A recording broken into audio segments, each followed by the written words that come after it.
Cave Diggers, what's going on? What's going on? How goes it? How's everything in your life? How's everything in your world? What's going on, man? And welcome everybody to another episode of Run It Back with DEBOE and CJ as we talk about the going ons in the NFL. Talk about what happened last week, currently, and next week, and all that, and anything in between. You know what I mean? So, with that being said, and it's a special Friday edition, y'all. Yeah, man. Special Friday edition of Running Back. So we definitely excited about that. You know what I'm saying? Tell a friend, tell a friend, tell a friend that we in the building. With that being said, CJ, man, what's going on with you, dog? Man, same old same, man. Just having, enjoying everything and enjoying the NFL season. You know what I'm saying? I'm just happy to be here, man. That's what's up, bro. I hear you on that, man. I hear you on that. And like I told all the Cave Diggers, man, this is a special Friday night edition of CJ and DEBOE. We're running back. So y'all might have us for 2 hours, man. What a blessing. 2 hours with DEBOE and CJ. Goddamn, pause. Yeah. You know what I mean? Let's get into who we got in the building, man. Tripping with Dre Michelle. What's going on? Jahad, what's going on? We're building over her. What's going on with you, man? Thank all y'all for coming in. Welcome in. We already got 6 million in the building. So let's go ahead and give the people what they want, bro. Let's talk about the NFL going on. We had one game to start off week 11. God damn, week 11 already, bro. Golly, man. Shit, but we're going to go ahead and go straight to week 10, though, man. The week 10 matchup with the Titans at the Steelers. A little bit of a nail biter right there, but the Steelers pulled off 20-16. One thing I noticed about this game right here, man, and we're going to talk a little bit about the Titans for one quick second, if you don't mind, man. Will Levis, though, he's the real deal. He's the truth. Yeah, he's the truth. You know what I mean? He threw 4 touchdowns against the Falcons. Came into Heinz Field. I guess did they still call it Heinz Field, bro? I don't know. No, it's something different. I can't remember the name. It's always Heinz Field to me, though. You know what I'm saying? So he came in there and they almost pulled it out, man. What do you think about that, man? He almost pulled it out. I would say that Will Levis is he's definitely he's something to look at. Pause. He's something to pay attention to as far as talent and his overall quarterback abilities. Vrabel,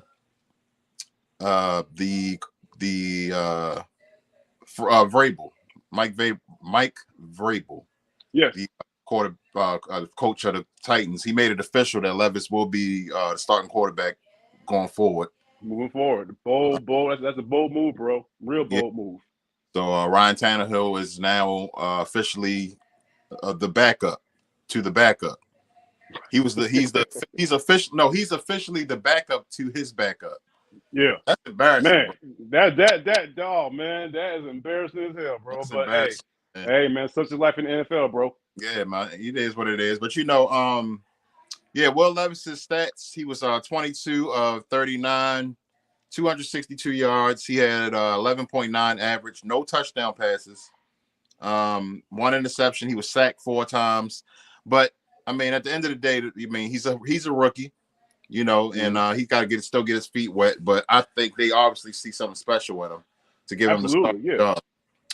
King Henry had 75 yards on 17 carries, 1 touchdown. And their leading receiver was Phillips with 4 receptions for 68 yards. So, I mean, the Steelers barely won that game. They barely got out of there. You know what I'm saying? They are definitely the worst team in the AFC North. You know what I'm saying? The defenses was really keeping them in the game. You know what I'm saying? Pickett had 160 yards and a touchdown. That's not going that drop. You know what I'm saying? I mean, I don't know what to say about that, bro. To be honest with you, they did okay in the rushing department. They had about 160 yards in rushing as a team. Receivers, wide receivers. Their leading receiver was Johnson with 90. The receiver with the second receiver with the highest yards was actually Warren, the running back, with 25 yards. So, right. But I mean, at the end of the day, the Steelers won, but they barely won. I mean, the Steelers not scaring anybody is the point I'm trying to make. You know what I'm saying? a couple of things I can take out of that, man. What you said about the Steelers. One thing, well, for one, Deontay Johnson, that was his first touchdown over 2 years. Yeah. Yeah, that was his first touchdown over 2 years. Secondly, you got a very pissed off receiver in George Pickens. Yeah. Okay. George Pickens is not happy, bro. You know what I'm Yeah. saying? He's kind of a diva, but he's a unique talent. You know what I mean? Pissed off. And he's very pissed off. He had one catch the whole game, bro. Yeah, he was pissed. One catch the entire game. One catch the entire game. And like you said right now, man, the Steelers' record right now is very deceiving. They are not good. They're barely getting by. The Steelers this year remind me of the Vikings of last year. Yeah. You know, remember how the Vikings always they won like 12 games by like 2 points or a point, whatever. They're very similar, bro. And another thing before we go to the next one, dog. The Steelers fans do not like Matt Canada, the offensive coordinator, bro. Yeah, they don't. They can't stand him. They can't stand him. And understandably so. I mean, the offense is stale, but at the same time, you also got to think that Kenny Pickett is not the answer. No. You know what I'm saying? I mean, Pickens. I keep on saying Pickett. I mean, that's his name. Yeah, Kenny Pickett. Yeah, that's his name, bro. Yeah, Pickett is not the answer, man. He's not the answer. So I think that I sit back and I wonder if Canada had a different quarterback, would it be any different? You know what I'm saying? But you got to believe, man, the Steelers, as Steelers fans, it's like you go from a Hall of Fame quarterback of Ben Roethlisberger's stature to figuring it all out. Right. No, it's a lot of Steelers fans where Ben was all they knew. Right. Like for their whole life, pretty much, bro. Yeah. So I mean, at the end of the day, the younger fans, you know. Yeah, they in rebuild mode. But I mean, at the end of the day, for me, it's fuck the Steelers anyway. So I don't give a fuck. You know, I don't give a damn. You know what I'm saying? I really cannot stand the Steelers. You know what I'm saying? I never liked the Steelers. I like Tomlin. There was a couple players on the Steelers in the past that I respected, like Ben and Palomalu. You know what I'm saying? But I mean, you know, as Ravens fans, we hate the Steelers, so it's good to see them doing bad. But they still I'm sorry to be long-winded about this, but like one of my favorite hosts on my favorite radio sports show said, he said, the Steelers are like gum on your shoe. They just will not go away. It's real though. The way he put it was genius, but it's true though. The Steelers, no matter, every single year, Tomlin find a way to keep them in the mix. You know what I'm saying? They find a way. So, but yeah, at the end of the day, the Steelers won the game 20-16, and yeah. I mean, and like I said before we go next game, bro, I will never. I mean, of course, you have an axe to grind against them because y'all in the same division. Mm-hmm. You know what I mean? I'm a big time Steelers. I'm a fan of the organization. Right. How can you not be a fan of an organization that's had 3 head coaches in over 60 years? I mean, that's why I say, man, you know, even dating back to Kawa, you know what I'm saying? I see, there's a lot of people that watch football and they watch it for the players and, you know, just the players. But I'm a football fan. And when you say football, it's football as a conglomerate, as a whole. You know what I'm saying? I've always been a fan of terrific coaches. You know, absolutely. And Bill and Kawa was a terrific coach.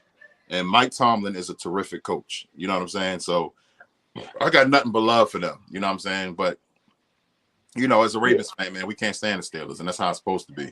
Right. Do a big favor, man. Let's go ahead and bookmark that for later on, because I thought about a topic we can talk about once we wrap it up, dog. I think you might enjoy it, dog. You know what I'm saying? So, Bill, remind me, you know what I'm saying? Okay. It's not, you know what I mean? So, moving right along. Let's say across the pond. Let's go across the pond right quick, bro, to Germany, man. Great game right here. Great game. It was low scoring game, lower scoring than I thought it was going to be. I was disappointed in it, to be honest with you. The Miami Dolphins and the Chiefs on a neutral site. Well, the Chiefs were the quote-unquote home team, where they faced the Dolphins, and they pulled out by a touchdown, 21-14. The Chiefs, okay, bro. The Chiefs didn't score a point in the second half, though. Let's start there. And like I said, man, this offense, and we talked about it for all year, bro. They're barely pulling these games out. And I think it has something to do with the whole aspect, the whole Airbnb factor. I'm not going to let it go, bro. They were blowing fools out last year. Offered blowing fools out. Airbnb leaves, and now we got this. So, what's your thoughts on that, man? Well, for one, like you said, that was a great point you made about the Chiefs not scoring a point in the second half, which is crazy. And they won the game. And still won the game. You know what I'm saying? That's insane to me. You know what I'm saying? But at the same time, the Dolphins didn't score a point in the first half. You know what I'm saying? That's even more, yeah. That's even more crazier, dog. You know what I'm saying? Wow. Good So point. What I think it was, me personally, what I think it was the fact that Tyreek Hill had a lot riding on this game. He wanted to put his foot in the Chiefs' ass. Tyreek Hill didn't even have a touchdown. You know what I'm saying? I think there was too much emotion in this one. You know what I'm saying? At the end of the day. Also, it further shows that those 3 losses that the Dolphins have are against good quarterbacks. The 6 wins that they have are against trash teams. So that's why a lot of people are questioning the Dolphins and their, ability to actually do something because they haven't beat anybody. And thing about it is, bro, let's not gloss over this fact. The Dolphins have lost 2 of the last 3 games. Just saying. Now, what I will say is this. Hey, Joni. Joni, what's going on with you? Appreciate you coming through. There was a time, I would say in the last 2 years that, I would say mainly last year, that when we as the Ravens saw the Dolphins on our schedule, we would have been on some like, oh man, here we go. But we played them later on this year. Okay. And, as Ravens fans, we feel like we can beat anybody right now because we playing great football. You know what I'm saying? But I'm just saying that to say that the Dolphins are they're not scaring anybody, bro. You know what I'm saying? This was a boring ass game. It was. You know what I'm saying? No, it was. It totally was, bro. It was. It was supposed to be one of the marquee matchups of the week. You know what I'm saying? And for everybody to get up that early to want to get up and watch this bullshit. Now, what I will say is this. It's not an excuse, but fans got to understand also that it may be a little much on the players to be having to leave from the United States to come all the way to another country and play some football. You know what I'm saying? I get that it's. I don't know about that, bro. I know. I'm just saying, though. I mean, well, you can't really say that because we also got to think about what we talked about a couple weeks ago with the Jaguars. The Jaguars, yeah. They had the advantage of being over there, and when teams that came over there to them, they were handling their business. Yeah, they were handling their business. Yeah, plays a factor in the conversation. You know what I'm saying? Like I said, I'm not making no excuses, but this was their first time playing in Germany, right? Yes. Yeah, first time ever. Yeah. I'm just saying on both teams' parts, it'd be different if we was talking about one team didn't show up and the other one did. But both teams look like trash. Both of them look like trash. So I totally agree with that. It was just a bad game. It was a lot of bad games, honestly. We about to go through all of them, but it's a lot of bad games coming up next week too. Unfortunately, bro. Hey, the picks. I'm sorry, man. Who we have for the Steelers, Titans, and then the Dolphins and the Chiefs? So we both picked the Steelers and we both picked the Dolphins. Yeah, we both picked the Dolphins. And I'm usually remember I was talking that shit in the beginning of the season, talking about I would never go against Pat Mahomes at home, but he's not at home. He was in Germany. So that's why I thought the Dolphins would handle business with Tyreek Hill and all that, but yeah, it didn't work out. It didn't quite work out though. But it's all good though. Moving right along. I'll say this.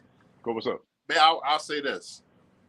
I don't think this will really mess nothing up, but I'm gonna tell you right off the break that both of us, with our picks this week or last week, we both went 8-6. Really? I'll let you know. I mean, as we go on, you'll see where we was wrong and right. But yeah, we both went 8-6. Yeah. Damn. Mm-hmm. Damn. A little more intrigue to run it back. Okay. Yeah. All right. Yeah. All right. Let's go ahead. Oh God damn. I do not want to talk about this game. Here's the deal. So the Vikings came down here to Atlanta with no starting quarterback. Right. Let's start there. Okay. Right. They had a backup quarterback, and the first series got knocked out. Right. Here comes Joshua Dobbs, who was literally got off the plane 3 days prior to that game. And I saw the whole game, of course. Okay. All right, make a long story short. As we know, the Vikings beat us with a third-string quarterback, a dude who literally was with a totally different team 5 days prior. I'm gonna say it one more time. Joshua Dobbs, the quarterback who beat the Falcons, was literally with an entirely different team 5 days prior. Got on a plane to Minnesota, came down here with the team to Atlanta, didn't know the playbook, and beat us 31-28. We beat ourselves, actually, to be honest with you. But I'm not gonna lie to you. The only good thing I can say about this is that at least I didn't have the misery of seeing Desmond Renner. So that's why I took. That's why I got that. What you got about that, man? So when it comes down to this game, well, let me just start off by saying we both picked the Falcons. Okay. Because we both was on the same tip. Pause. We both was on the same. We both was on the same in the same mental. Yeah, we said mind frame, bro. Yeah. When it came down to the Vikings quarterback situation, we didn't know what was going to happen. We didn't even know who that quarterback was going to be. Right. You know what I'm saying? This was like a call overnight. Like, hey, can we have Dobbs? We don't have no quarterback. Can we work something out? You know, it's a surprise to everybody. Final score was 31-28. Vikings did win. This was one of the best games of the week. It was very entertaining. Yeah, very high scoring affair. Yes, sir. Very high scoring affair.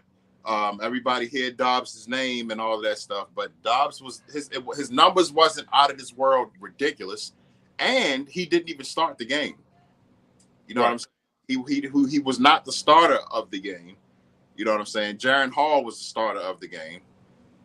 He was 5 or 6 for 78 before he went out. You know what I'm saying? But Dobbs came in after Jaron Hall went down, and Dobbs came in and he lit it up. 20 of 30, 158 yards, 2 touchdowns. He was sacked 3 times, but he had a QB rating of 101.8. Jaron Hall had a 118.8 before he went out. Right. And Joshua Dobbs rushed for a touchdown as well. So yeah. He had 3 touchdowns. Yeah, so it is what it is. I mean, Heineke did okay. 268, 1 touchdown, 1 interception. But he was 21 of 38. That was, that's not a good percentage, bro. Not good. That's not good at all. Let's see. The running backs really didn't make that much noise at all. I mean, Jonnu Smith had 100 yards on the dot. Kenny Hodge had 60 yards. Kyle Pitts had 56 yards. Right. So I mean, at the end of the day, it was just one of those random success stories for a game, pretty much. It was good to see for Dobbs because he just didn't work in Arizona at all, and to come into Minnesota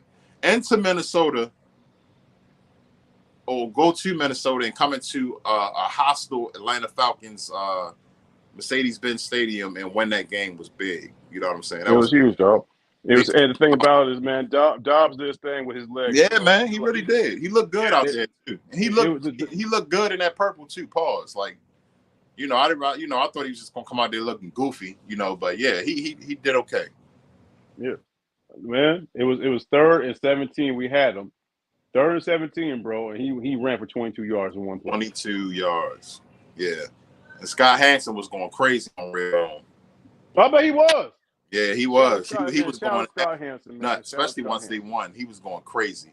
Because, he got to build, as the NFL, they got to build it up with the stories and all that stuff. And he broke it down about how Dobbs, had just came from Arizona and they threw him in a uniform and he had to quickly learn a couple plays in the playbook.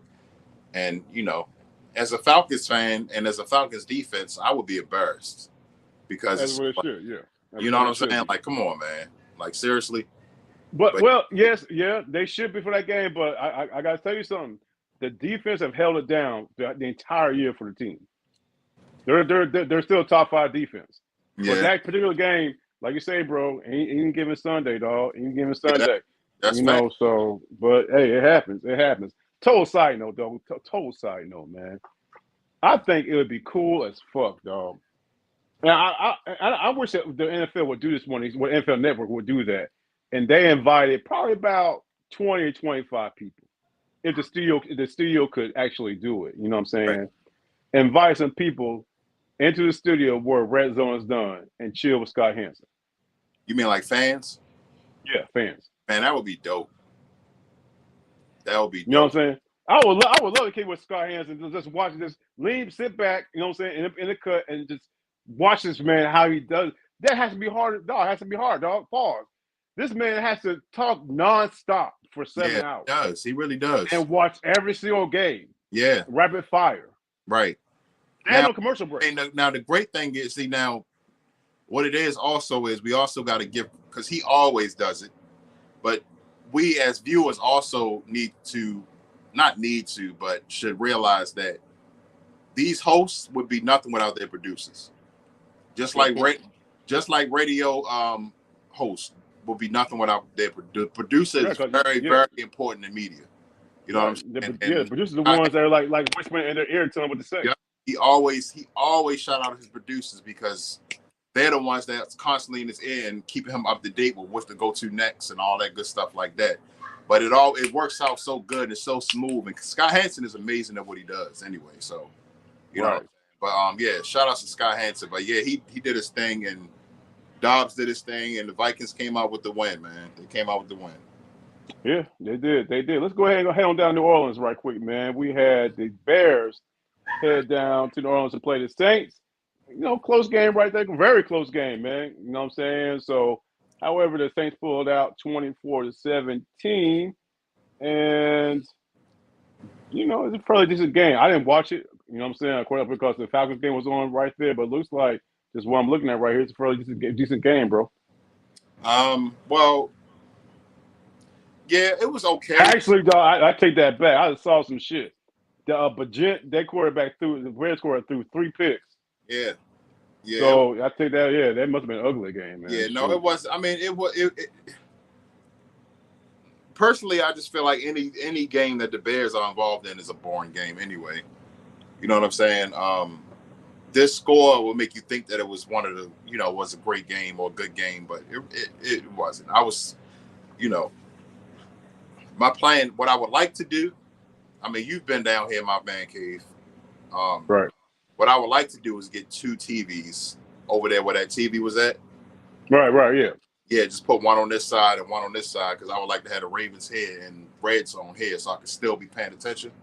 So that's my plan, what I want to do. But I was trying my best to like tap in with Scott Hansen and Red Zone and have it on my iPad. But when the Ravens playing, I just be tunnel vision. But yeah, of course you should. This really wasn't one of those at all. But I mean, all I can really say is that when it comes down to the Dome, in New Orleans, it's hard for anybody to come in there and win. So I think New Orleans really had home field advantage because New Orleans not scaring anybody. You know what I'm saying? That New Orleans is quietly under the radar. You know what I'm saying? Mm-hmm. Like quietly under the radar. They 5-4. I mean, they over 500. Right. You know what I'm saying? That's all that matters. So they over 500 and they quietly under the radar. So, I mean, New Orleans is winning, you know, and New Orleans has always been a team that I've always kind of like paid attention to because I was a huge Drew Brees fan. And I still am, even though he don't play ball anymore, I still watch him on YouTube, his old highlights.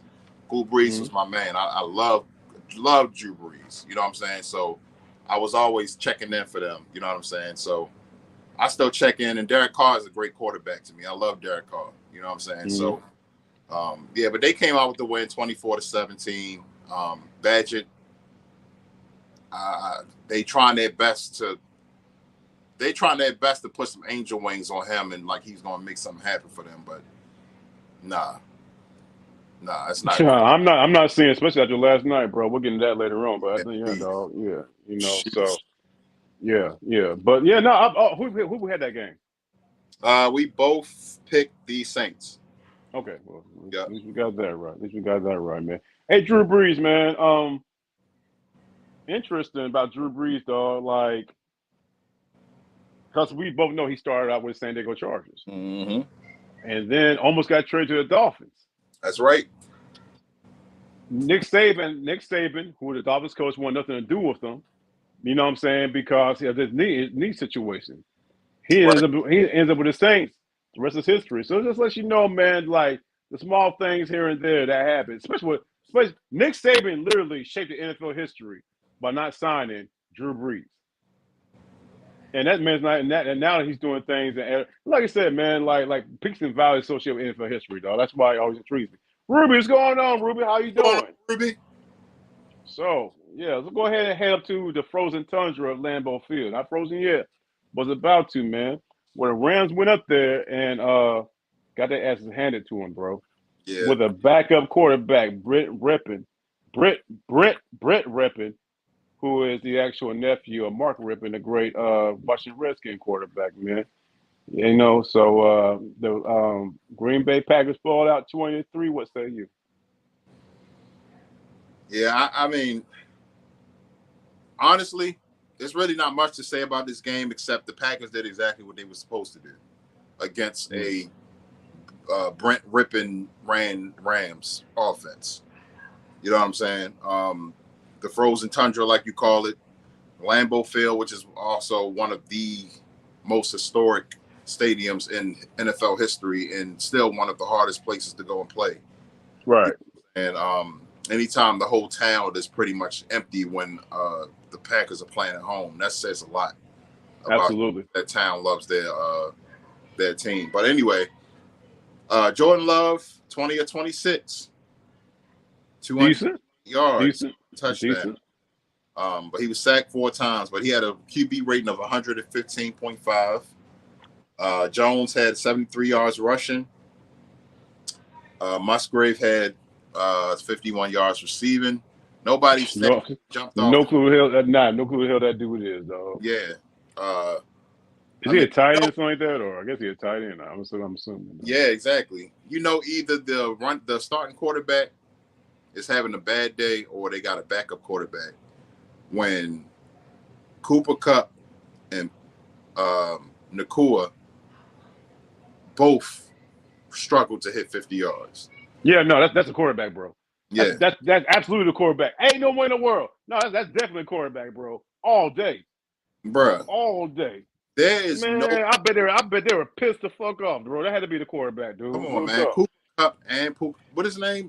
What's our man name? Puka. Puka Nakua, dog. Yeah, receiver, like, dog. Yeah. On, like that's crazy, man. I mean, to have Kupp and Nakua, like it's terrible, man. It's terrible, and it's messed up that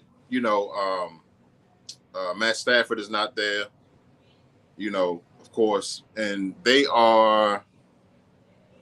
Rams are 3-6. 3-6. It's when it comes to the Rams, bro, it's hard to believe that they were Super Bowl champions a couple of years ago. It really is, bro, because after that Super Bowl championship, everything went to shit for them. Everything. They haven't they've been terrible since they won the Super Bowl. Right. You know what I'm saying? So they have, bro. They totally been terrible, bro. Yeah, it's been terrible for them. But anyway, the Packers won 20-3. They did exactly what they were supposed to do. Like I said, against a Brent Rippin ran offense for the Rams. Yeah, it's over for the Rams. The Rams back and they still. I mean, I don't know, man. I don't know. That's a conversation to have about the Rams, man, because Matt Stafford is a good quarterback. Absolutely, yeah, Hall of Famer. Yeah, so I mean, you can't really take nothing from him, but I mean, he's injured right now, so I don't know how long he's out. But I mean, at this point, I don't really think I mean, we can take a look at the. I mean, it's Friday night. We here, so we can take a look at the Rams division later on and see what's up. But that's a conversation to have about the Rams. So let me ask you a question. If the Rams have another losing season, do you think they will get rid of Sean McVay?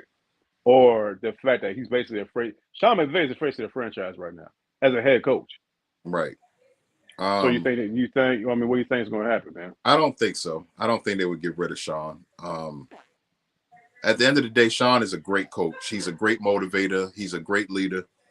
And he loves the game of football. He loves his team, and they play hard for him. Even though the score doesn't look like it, or the record don't look like it, they definitely play hard for their coach. And I'm actually a big fan of McVay's. You know, he's a great coach.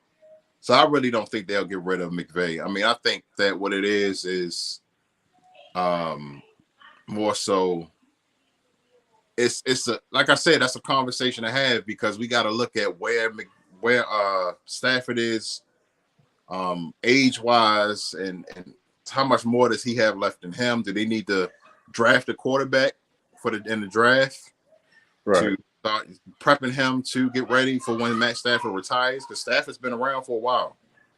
You know what I'm saying? So, yeah, it's a conversation to be had, man, about the Rams. But this year, definitely count them out, as well as the Packers. The Packers are 3-5. They right behind them. So, it's a wrap for them. You know, it's a wrap for them. Both teams are ready. They got a lot of questions that needs to be answered. So, and you know what's so crazy? Before we go to the next game, right quick, I was just thinking, 3 years ago when they shipped Jared Goff from the Rams to Detroit, everybody was like, "Oh man, he got to be the most pissed off motherfucker, dog." You see this man from a Super Bowl champ to the bottom dwellers of Detroit.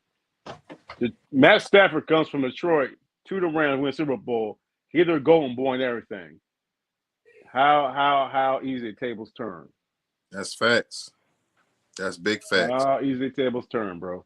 You look at Goff doing right now, bro. It's you know, that's what we always say, man.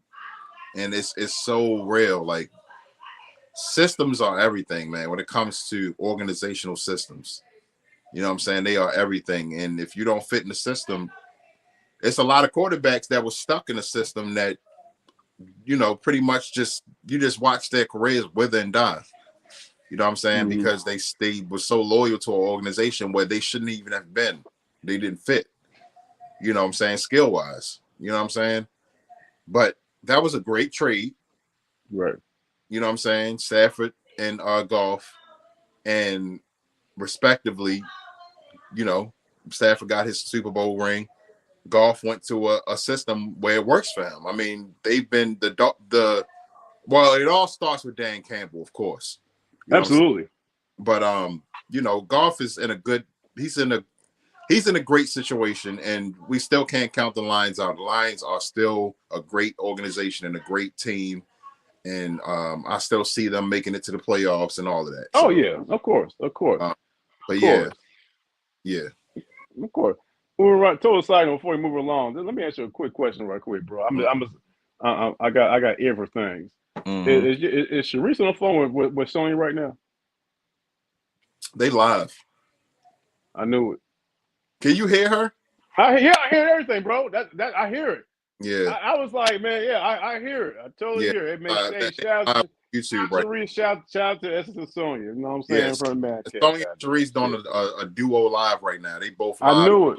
I'm like, hold on, she having way too much fun upstairs right now. And I know that she happy with Sonya, man. Shout out to Sonya right quick.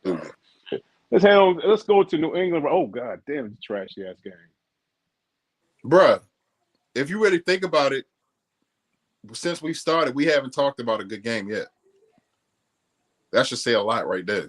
That should say about this damn weekend, bro. Yeah.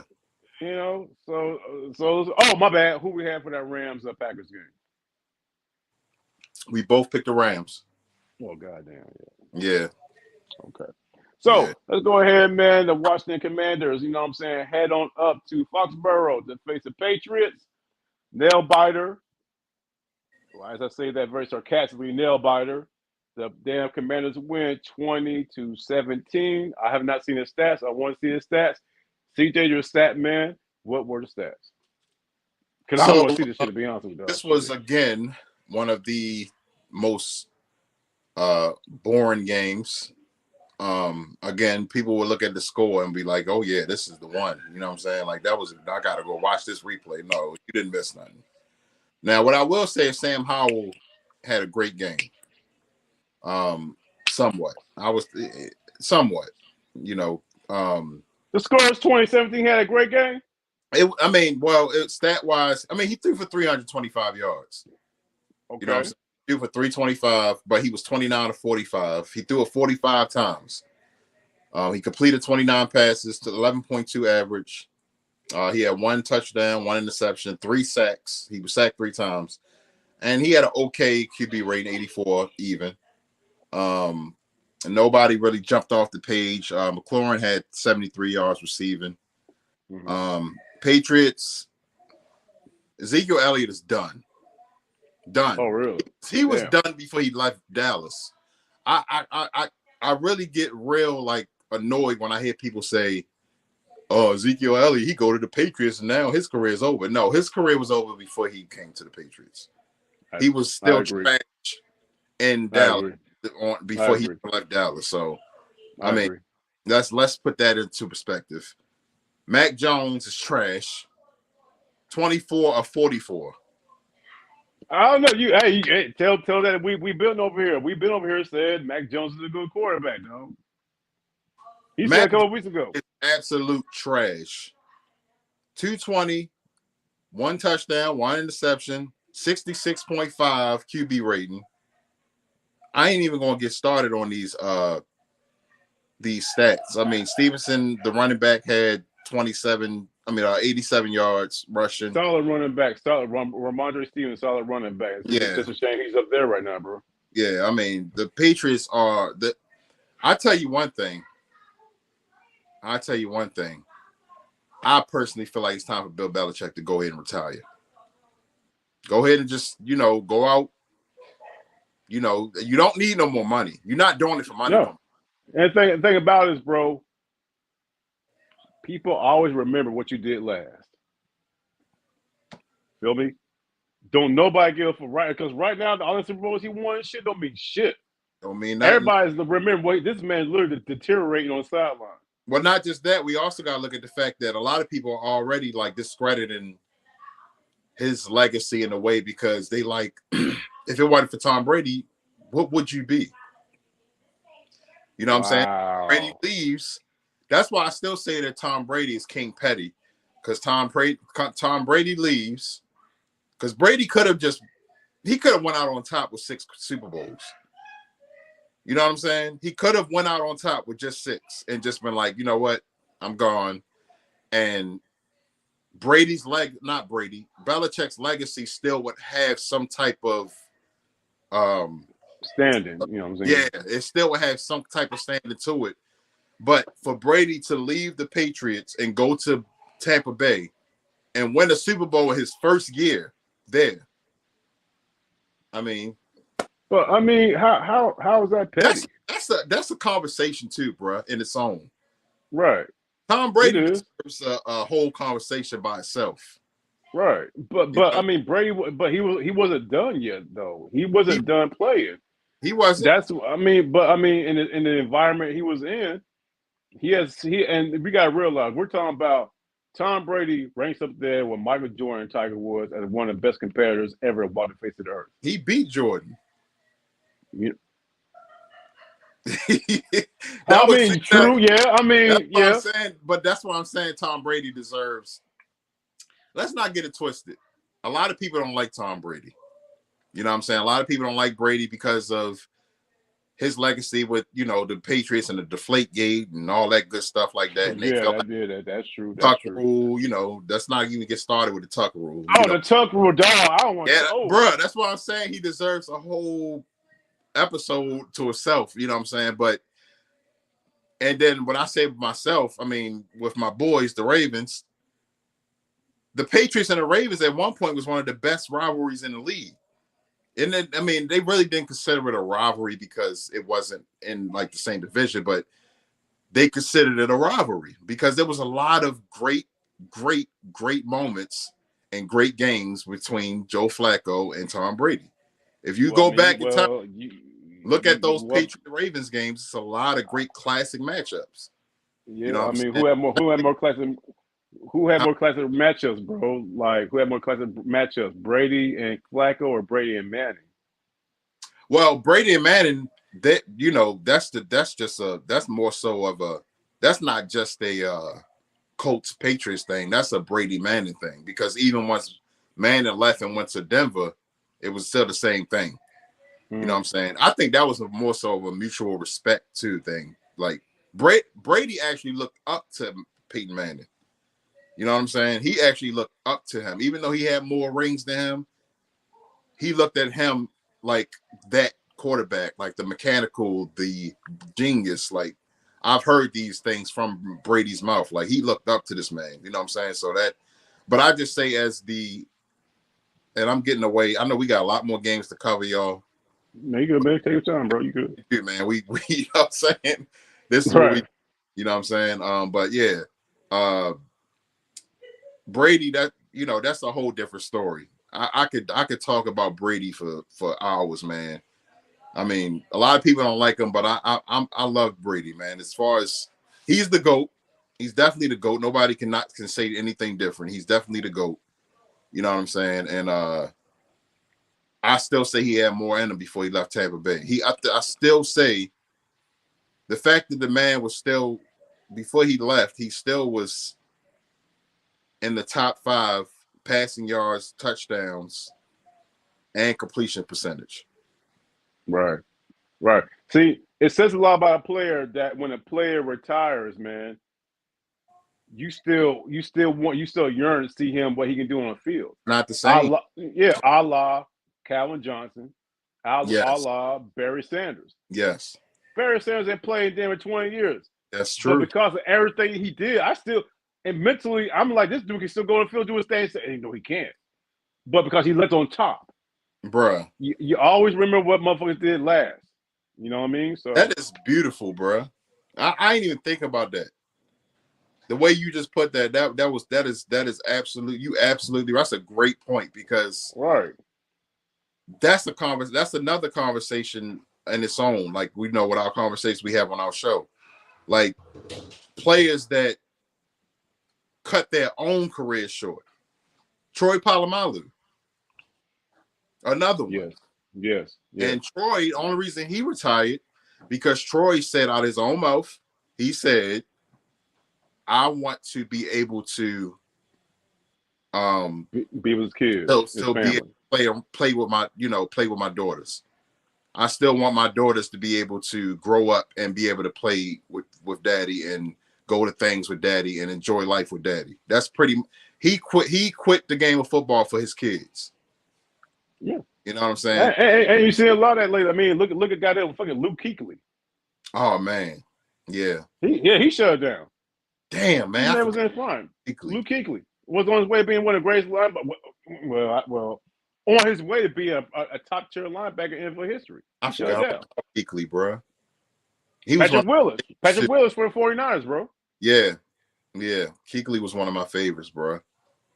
Damn, you bringing up good point. Come on, bro. We got to get to the rest of I'm not fucking with you, DEBOE. I'm saying, oh, my bad. The game. Let's get to the games and shit. We were right. But people watching, me and CJ, we're NFL historians, man. We love the game, man. We love the game, dog. We love the game. As a matter of fact, I did an Instagram post the other day. I posted some plaque I won in high school for playing football and shit. And I put in there the NFL football was my first love. Will be my first love. Man, I love football, bro. I'm actually watching the Vikings and the Falcons on the TV as I'm doing this. Well, even though I already saw the game, it's still. I'm definitely not gonna watch that game. Shit, I'm definitely. Definitely watching that game. Man. NFL Network do the replay shit. So. Right. Speaking of love, man, since we're doing this whole love thing, we're about to talk about something that you love. Your Ravens. Oh man. I already know I fucked this up. I picked the Seahawks. The Seahawks went to the Ravens. and the Seahawks got Detroit Lions. They got Detroit Lions because the Ravens did the same thing to the Seahawks as they did to the Lions, dog. 37-3. Man, you know, I don't know. I mean, it's a lot that I could say about this game, of course, because these are my boys. But as a Ravens fan or as a fan of football, when your team is living up to your expectations, it makes you feel good. But at the same time, it's like looking at this sandwich that we just had. This bullshit sandwich that we just had. When I say sandwich, I mean big time win. Boy, almost lost. Big time win. I say I got you saying. You got me. I knew you had me. I was just talking. You, I was mainly talking about whoever's in the chat. I knew you was there with me. But yeah, this bullshit sandwich that we just had. Y'all go to Detroit. I mean, not go to Detroit. Y'all play Detroit, beat the fuck out of them, play Arizona, and play down to the competition as we always do, and then Seahawks come in and get the.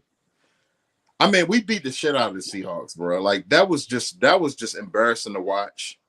As a Seahawks fan, I would be embarrassed to even watch what happened. The story of this game, of course, was Keaton Mitchell, who I've been talking about since preseason, and I've been excited to see him. My man came out on 9 attempts for 138 yards and 1 touchdown. 9 attempts. 9. You know what I'm saying? My man like 15 yards of carry, bro. Bro, it's insane. And they did not prepare for this man. They didn't even know this man was playing. Most of them don't even know who this man is. A lot of people in the world don't know who this man is. And he came out and showed them who the hell he was. Let's just listen to this. Keaton Mitchell had 138 yards rushing. Lamar Jackson had 60. Gus Edwards had 52. And Justice Hill had 40. Hell, Tyler Huntley had that's down. I mean, what is that? Denver throwing 300 yards rushing? The second time in 3 weeks, the Ravens had almost 600 yards in offense against 2 great NFC teams. Lamar Jackson is 18-1 against the NFC in his career. I mean, it's a lot to say, bro. It's a lot to talk about when it comes to this game as a Ravens fan. But I'm not going to turn this into a Ravens show, as I always say. But I was very proud of my boys, man. Everybody showed up. The defense is playing out of their minds right now. You know what I'm saying? Our defense is scary, bro. I was watching them, and I was just like, bro, what is wrong with y'all, bro? Like, who pissed y'all off? Like, you know what I'm saying? Like, they really look great. And another I love y'all secondary, man, with Humphrey back there and Hamilton back there, bro. Humphrey and all of them, and Geno Stone is leading the league in interceptions. We leading the league in sacks. And Marcus Williams is coming back. What I just found out, and I was happy to see, was that our whole 53-man roster is healthy. Everybody was on the practice field. That's scary. That's crazy. That's scary, bro. Yeah, I'm just saying. But anyway, the Ravens won 37-3. I see a good question from Ruby. Shout out to Ruby Gardner, man. I love Ruby. Shout out to you, Ruby. Appreciate you. He always come up with great questions, even on our social dance. She comes up with great questions. She said, "Do either of y'all play sports in middle or high school?" That would be DEBOE, not me. I didn't play no sports in school. Yeah, I played football all 4 years of high school. Like I said, I won an award my senior year. I played cornerback and back in the day tailback. I loved it. I love football, man. I mean, I love competitive sports. Period. Ran track. I ran 100-meter dash, 200-meter dash. Sucked at basketball, so we ain't gonna talk about that. So my main thing was running track and playing football, and I loved it. I mean, like sports in high school, man. You know what I'm saying? All the homeboys played it. You get friends. There's a kinship. And I took my homeboys this day I played football with and ran track with. You know what I'm saying? So, yeah, man. But definitely, it gets different once you get to varsity. In high school, varsity is like the NFL and shit. Right. You know what I'm saying? You in freshman, you do your thing in freshman year, do your thing in sophomore year. You know what I'm saying? But then you get to like the varsity tip. We playing at that point. You think you playing against grown ass men? It gets real. You know what I mean? I love the competition. You know what I mean? So like, yeah, yeah. How about you, Ruby? You play any kind of sports at all? Which one do you like enjoy? Oh, football, Yeah, football. football all day, Yeah. football all day. You know what I mean? So I love putting the pads on, putting a uniform on, and it's try to go out there and do something. You know what I mean? So. But yeah, there's nothing like even to this day, you got the most successful, you know what I'm saying, people who play football. They always go back to their high school days. You Mm-hmm. know what I mean? So that's what's up. That's what's up. Yeah, I You high know, school football took me back, bro. I didn't play sports in school, but I played sports coming up as a, I mean, I played football, I played basketball, I played hockey, Oh damn. played cricket, I played tennis, I played golf. Yeah, I You played know, sports. what's one of the most competitive sports I've ever played, and my mom taught me. It's just straight recreational. Racquetball. Racquetball, yeah. That's very when you got 2-on-2. Yeah. Yeah, And you playing, yeah, you playing, yeah. It's very yeah, competitive, bro. very competitive. Yeah. Oh yeah, I played volleyball too. I played volleyball and I ran track. But it wasn't for like a school or nothing. It was just playing sports. And then even coming up as kids, playing in the streets and stuff like that. Like I played a lot of sports coming up, So, but I so just when never. you say, so when you say you ran track, you just run from the cops, or how's that work? No. I mean, you say I'm, you play for school. I'm trying to figure out how you run track. You play for school, though. no, I mean, no, I'm just saying like we would like go to how the schools had the track, you know what I'm saying? And we would And go you and be like, who's faster, type of shit. yeah, like who was faster. We would line up like we was really running track. Like it was a real track team. We would line up and all of that. So How'd you it do? was just aspirations of wanting to do these different things, but I've just always Right. been a sports lover. You know what I'm saying? How'd you do in track? That's my question. I was fast as hell when I was younger, man. But as I started Oh. getting older, man, and I never was really an athletic person, but I always still loved playing sports. But Yeah, it all goes back. I think Ralph asked a question one time. What the fuck would you think would happen? We decided to go out on the field, play man, so play flag football. It'd be a wrap. I That can't game will can't that even game will last pause. 10 minutes if that. Pause. I can't even bend over and pick something up without breathing hard right now. No.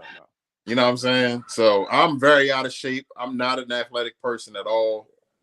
I have a very strenuous job, and I'm very good at that. But I mean, as far as like sports and stuff, nah, I couldn't do it. Hey, between me and you and and millions watching right now, if we ever decide to play flag football or touch football, I'm telling Dre, I'm saying Dre deep each game. Run deep, run deep, Yeah. run deep. I'm telling Dre do a deep run every game. Oh man, Let's man. get back to things, goddamn. Let's get back to this going on. Ooh, look at this game right here, bro. Good game between the Buccaneers swashbucklers, man. The Buccaneers went to Houston, man, and C.J. Stroud showed his ass. And you think about what C.J. Stroud is doing right now for the Texans, and what Bryce Young is not doing for the Panthers, bro. Okay, so um, this one was the talk of the world. Let's start out with saying that CJ Stroud, congratulations on winning AFC Player of the Week, Well deserved. which was definitely deserved. Let's just read the stats. The stats say Okay. it all. 30 of 42, 470 yards, 15.7 yard average per pass, 5 touchdowns, 0 interceptions, 147.8 QB rating. That's a perfect game. The Yeah, that ring guy was a perfect game, bro. the perfect game. And I think if I'm not mistaken that they said this was one of the top 3 performances by a rookie NFL history. No, it was the best. They The said best. now he tied a couple of guys with 5 touchdowns. Right. The 407 yards, he's a single holder of that record. Okay, yeah. Okay, I knew I remember something them saying. So I just heard it briefly.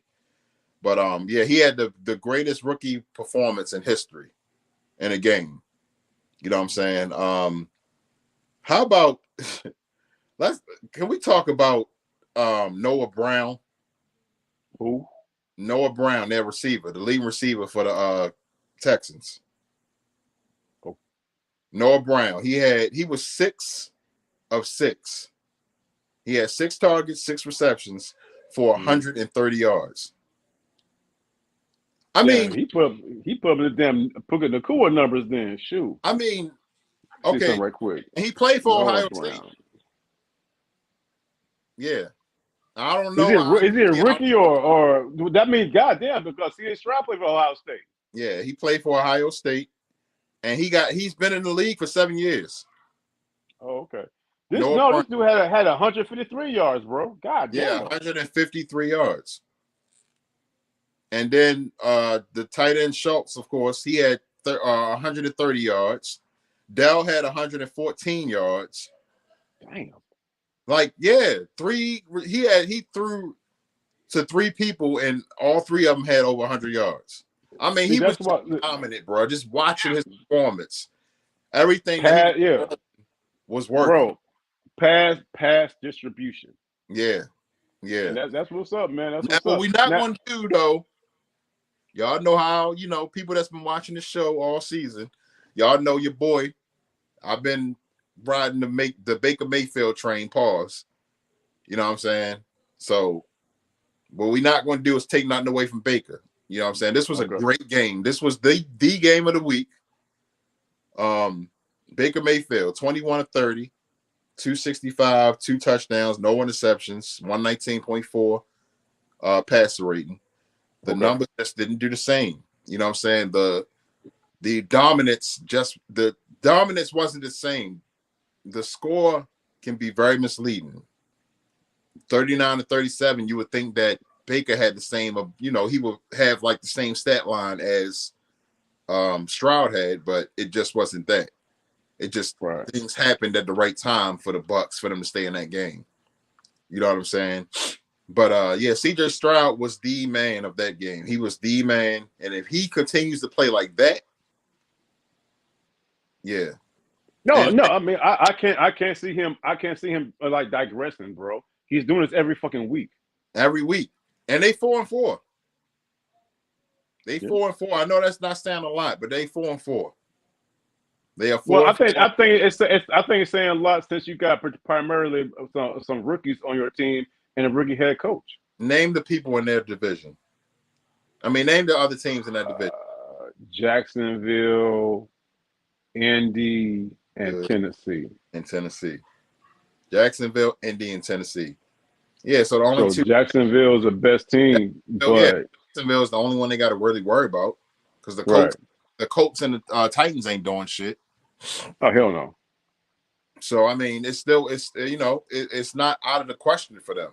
If Stroud continues to play the way he's playing for the rest of the season, they can win the division. They can win the division, bro. Yeah, he can have a hiccup here and there because he's a rookie. He has that card to pull. But if he plays at this consistency with that type of dominance, I'll say this, not that type of dominance. I would say if he can play more games like this, when I say like this, I mean with less mistakes and more success, the Titans going to be a problem. I mean, not the Titans, the Texans. Texans. Yeah, I'm about to say Titans ain't doing shit. Yeah. But shout out to CJ Stroud, man. And what I will say is this: the last thing I'll say about this game, we can move on to the next one. I'm glad we got the Texans when we got them, which was the first game of the season. Right. Well, you really don't want to move on to the next game. I'll tell you right now. Next game we had who we have that game? We was good. So we both picked the Rams. We both picked the Commanders. You picked the Seahawks. I picked the Ravens. The Bucks. I picked the Bucks. You picked the Texans. Okay, got you. I don't know, man. I keep on putting faith in this damn Baker Mayfield, bro. But I don't know. I mean, he had a good game. He only had 9 incompletions, bro. Yeah, man. I'm just saying though. I just keep on doing it. You know what I'm saying? But Right. I I mean, mean, it's some reason. he can't play. He can't play defense. Yeah, He can't play that's safety or fact. corner and shit. That ain't his Fact. fault. I'm just saying though. I mean, I just keep on putting faith in him, and I think I'm gonna continue to. I mean, I don't know. It's something about Baker Mayfield, man. I like Baker Mayfield. He He does don't do something for nothing you. to me like Ralph. So Pause. he does so. Okay, yeah. Pause. I'm not making up. He does something for you, bro. That's Let my me put that question. out All right, there. Ain't no okay. electricity going through my body. You know, shit sending shockwaves through your body, nigga. Nah. All right, okay. All right, cool. That's what's up. Moving right along, man. Unfortunately, God, these are sorry ass games, man. The Arizona Cardinals, who are trash, showed they were trash. They went to the dog pound. The Cleveland Browns waxed their ass. And bro, I know they're in your division. The Cleveland Browns are slowly, quietly 5-3. Yeah, and we'll talk about it later, but we got the Browns coming up this week, which is one of the marquee matchups of the week mainly because of the defenses. But anyway, if we remember the week that we barely beat the Cardinals, what did I say? I said the Browns are going to do what we should have did. What you should have did. I said the Browns are going to beat the hell out of the Cardinals and do exactly what we should have did to them, and that's exactly what they did. Right. 27-0. Yeah. Now, what I will say is this: they had who the hell is this dude? Clayton Tune. Oh hell no! I had no clue who that dude is though. And he's a rookie. He's from his college to say Houston. I don't even know what that means. I don't even. Houston. Yeah, That's what. University of Houston. Yeah, Houston. Yeah, he's Houston. Whatever. 11-20, 58 yards, 5.3 yard average, no touchdowns, 2 interceptions, 7 sacks. He was sacked 7 times. 7 times. God, dog. And he had a rate. Can you ready for the QB rating? Yeah, I'm ready for it. 20.8. 20.8.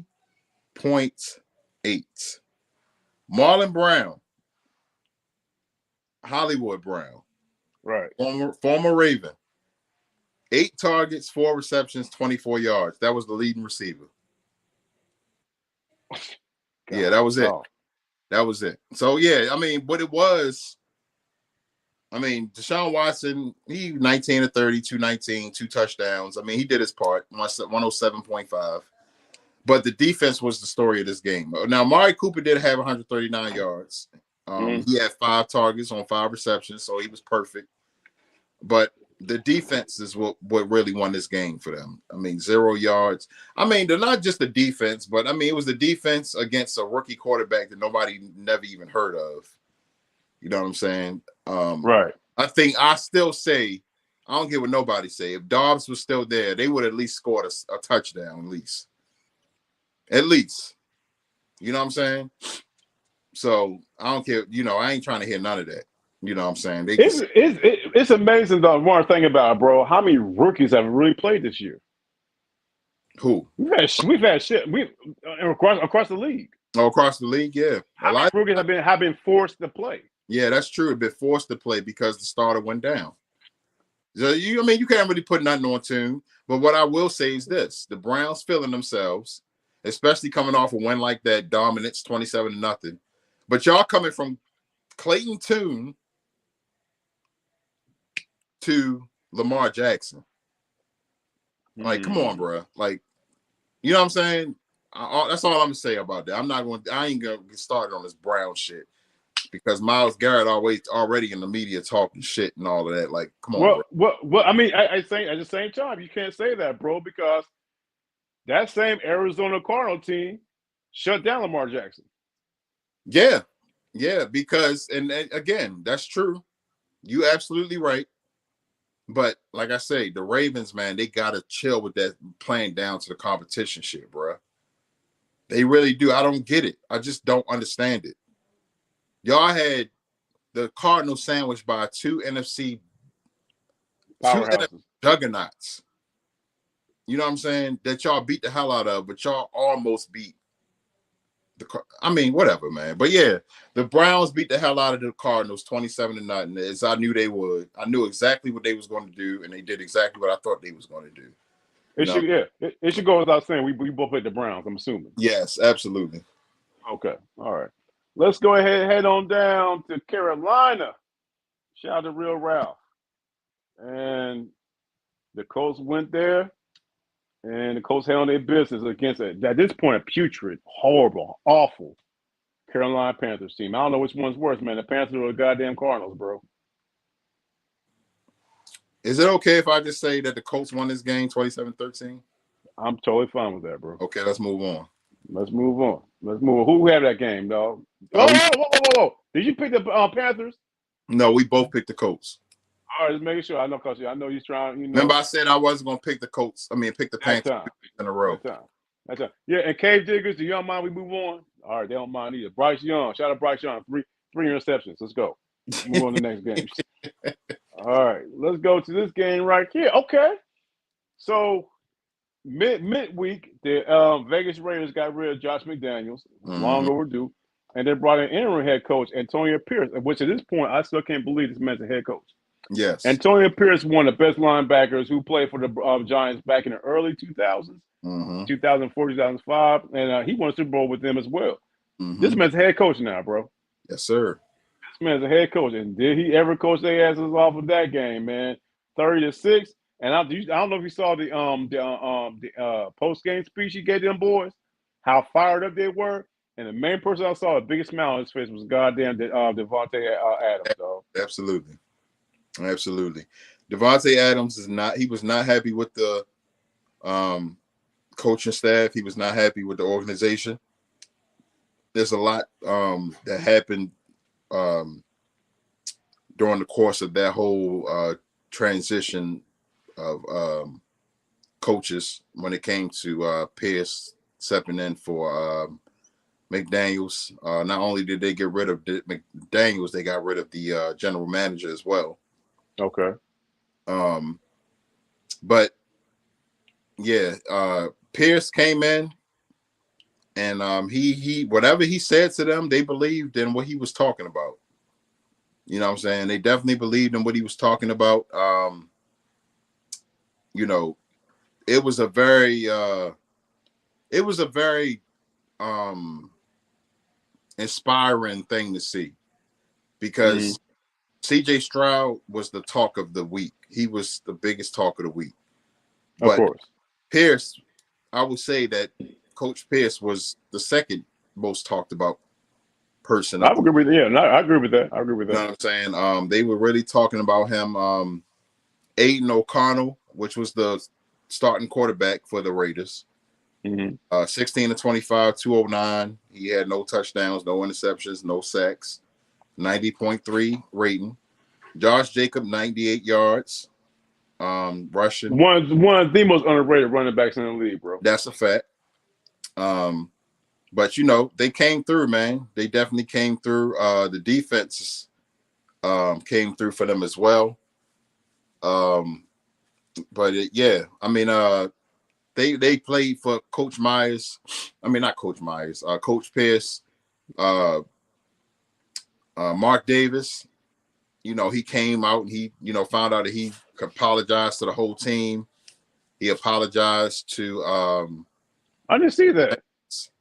Well, no, I didn't see it either, but I heard it. Okay. He apologized to the whole team. He apologized to the fans. And, you know, pretty much was trying to tell Devontae, like, just hang in there with me. You know, we're going to get this thing right. So I hope that he do it, man. But at the end of the day, the Raiders won that game. The Raiders fans needed that win. They did. Absolutely.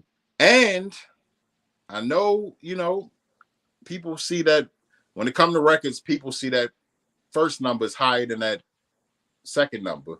Mm-hmm. But the Raiders are 4-5, bro. I didn't know they were that good. Yeah, they are 4. I had no. I thought there was like the second win. See, I had no clue they were 4-5 right now. Yeah, they got 4 wins. I mean, at this point of the season, nobody's really out of it unless you're like, like you have no wins or 1 win or 2 wins, and maybe even 3 wins. But I would say anything 4 and above, you still got hope.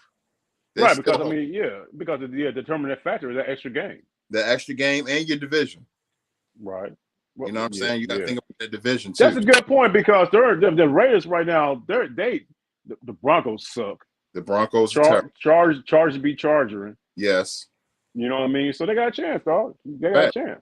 That's a fact. That's why the Chiefs are always so. They just like the Patriots in the AFC East. Back when Brady was playing, like it's guaranteed. You got a guarantee.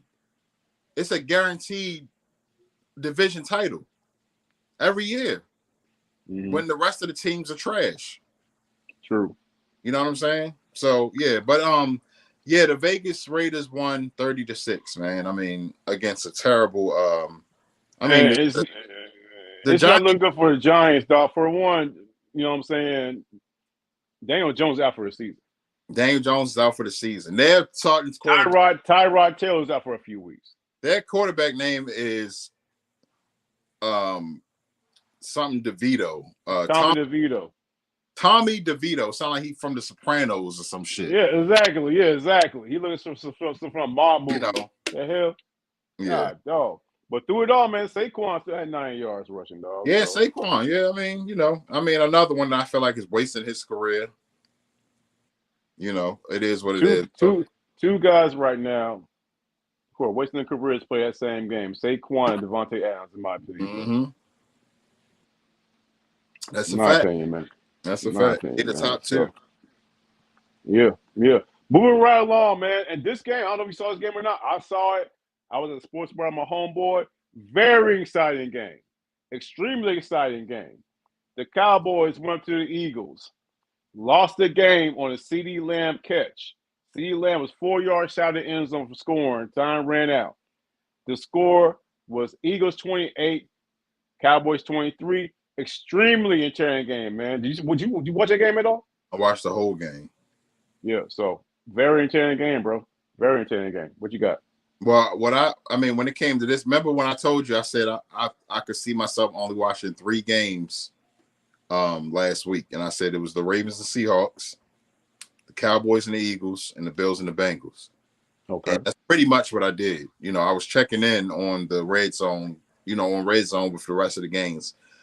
But once the Ravens went off, I pretty much found the app. Went to my app on my TV for this game. Went on the Fox Sports app, and I watched this whole game. And it was one of the games of the year. It was one of the biggest, Absolutely.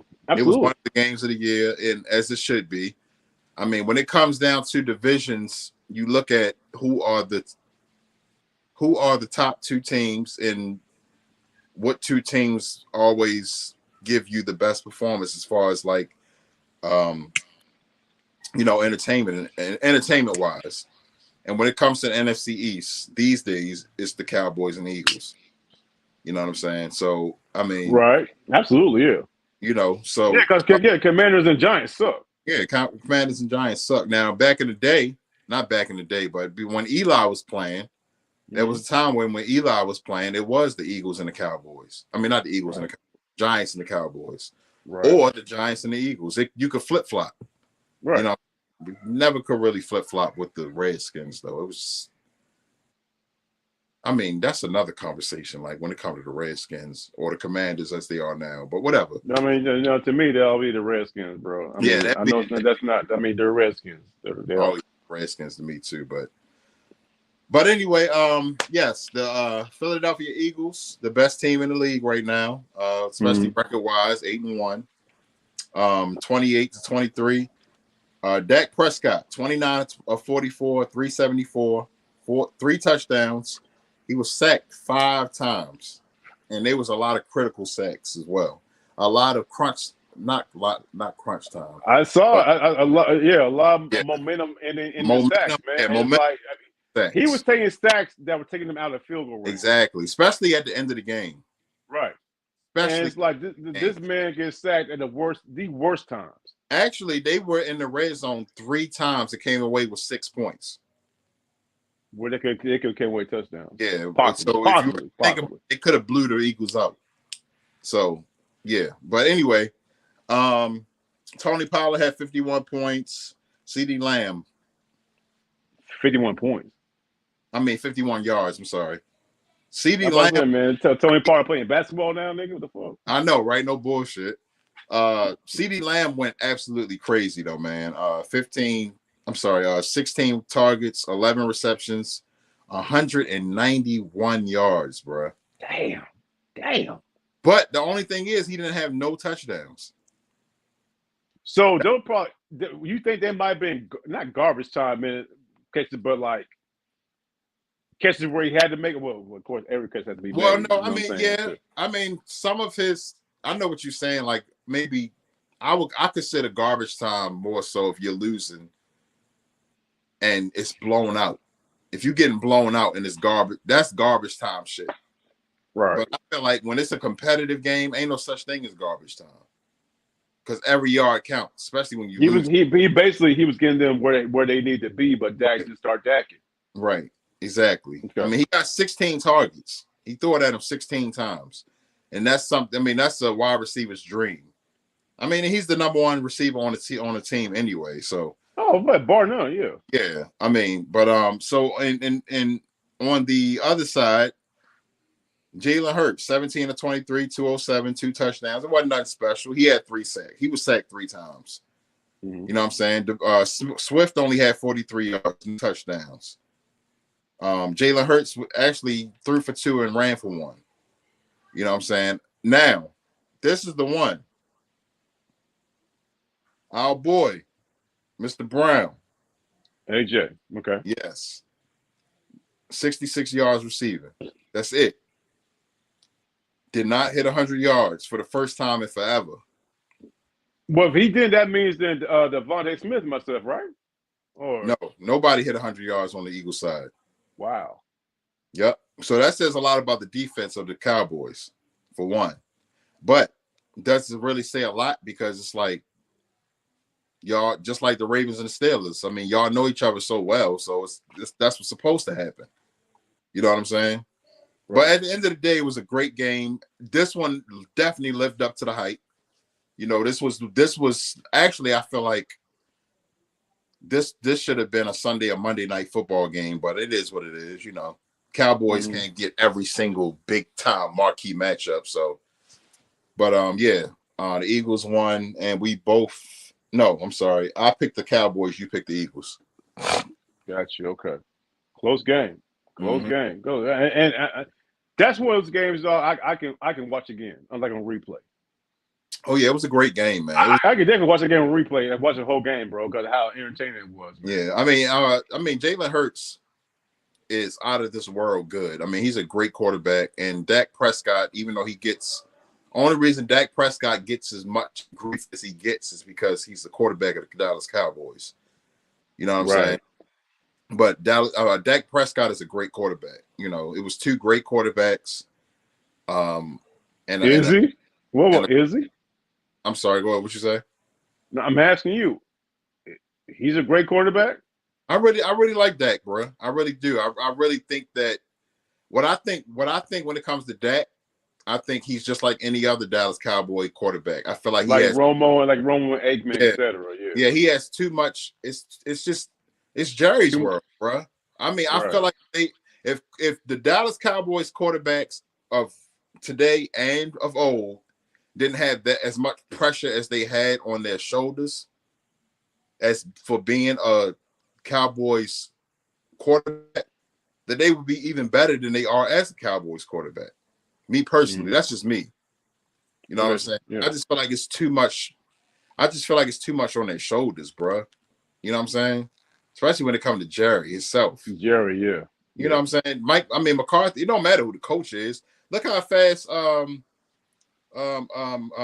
Jason Garrett. I mean, Jason Garrett wasn't a bad coach. I feel like Jerry Jones gets involved too much. No, I mean, we got that. Has been able to really coach to their full potential because he always steps in, bro. He's the coach, he's the owner, he's the GM, he's the goddamn president, he's everything. He's the only owner I know, dog, who would literally go on the sideline, stand right next to the damn head coach. That's what I'm saying, bro, and tell them they do wrong. You know what I'm saying? Like it's really annoying, bro. So that's why I say when I say that Dak Prescott, I feel like is a great quarterback. I'm thinking about not only with the Cowboys, I'm thinking like if he wasn't a Cowboys quarterback too. And he's not only is he, when I say great, I don't just mean performance-wise, I mean attitude-wise too. You don't hear Dak name and nothing. He's a teammate. He's the ultimate great player. Yeah. I mean, I'll take a step further. Like like character-wise. Character-wise. I really like Dak, bro. I say all that because I wanted to say that I like Dak and I like Jalen Hurts. I like both of them. I just thought about something. I don't know why this came across my mind, but I want to run it by before we go to this next thing right quick, bro. Can you imagine Dak on the Rams? Oh man, that would be beautiful, bro. Because shit, dog. And I mean, anytime you walk up to a quarterback and you say, "Welcome to our organization." Okay, I appreciate y'all bringing me in, but what toys y'all got to play with? Pause. Right. And they hand you Puka Nacua and Cooper Kupp. Here you go. You know what I'm saying? Like and a solid offensive line. Exactly. You got to run for your life. And a great coach. Stafford does not run for his life. No, he don't. He really don't. He really don't. I mean, now what I will say is he definitely is getting a break because he used to get his ass whipped in Detroit. Oh my God, yeah. He used to get. I remember when he played that game when he was playing with one arm and still won the game. Yeah, arm dangling, nigga. Yeah, arm dangling, even to the point to where he threw the game-winning touchdown, and the team wanted to come and hug him. You know how everybody just swarmed the winner and everything. Yeah, they couldn't touch him. Like, no, y'all motherfuckers stay back. My arm is they couldn't touch him. Yeah, my arm is out of socket. Please don't do that. But yeah, shout out to Matt Stafford, man. That's another one that I could talk about for hours. But yeah, first ballot Hall of Famer. First ballot. I think he's first ballot. I mean, and he won a Super Bowl. So yeah, I mean, those years in Detroit, bro, the stats that he put up playing with Calvin Johnson, he's definitely a Hall of Famer to me, in my eyes. Definitely, no question. Is Matt Ryan a Hall of Famer? Hell no. They put up the same stats. They put up the same stats. Nah, I mean, Matt Ryan don't have a Super Bowl. He don't have a Super Bowl, and Matt Ryan, I don't know. Is he a Hall of Famer, period? Who? Matt Ryan. Period. Just down the road. No, I'm not talking about first ballot. That's a good point. You know what? I would say that Matt Stafford. Matt Ryan was also a league MVP. He was, and that was in his what? Matt Ryan. That's the year that the whole 23 happened, bro. Yeah. Yeah, he won a Super Bowl. Yeah, that's right. Yeah, that's right. Yeah, that was the year where he won MVP that year. Okay. What I will say about Matt Ryan is, and it's Matt Stafford, I would say that Stafford is always going to have that edge on him because he won a Super Bowl. Super Bowl. That's fair. That's fair. So, but at the same time, and might squeak. He might sneak in as a first ballot Hall of Fame. Right. But all I'm saying is, dog, and we'll move on. All I'm saying, Matt Stafford had to go to a different team, win Super Bowl. That's a fact. That's a Just fact. Saying. They look at that. Just saying. Just saying. Now let's go to. It really is. No, it is, dog. It is. we need to start writing that shit down, bro. We say it's a conversation. We need to start writing that shit down. It really is. It really is, dog. Now Yeah. let's go ahead and go to this Sunday night game, man. The Bills and the Bengals. Now I'm bittersweet with this game because Yeah. we was on the same page. Yeah. But then you start thinking, okay, well, if people know what we're talking about. This is the game where DeMar Hamlin, his first time back in Cincinnati, where the man almost lost his life on the field. We were under the impression that NBC and the NFL was going to do something big. It didn't happen. It was like a regular game. DeMar Hamlin was on the sideline. But then you guys start thinking he still is not his mental frame of mind to digest all of that. But it would have been nice to see something bigger than what it was, though, as far as the pregame shit, bro. Right. I personally was disappointed because I was the one that was hyping it up and giving NBC that kudos and all of that, but nothing that I thought was going to happen happened. And none of it happened, bro. And the game wasn't even really that exciting.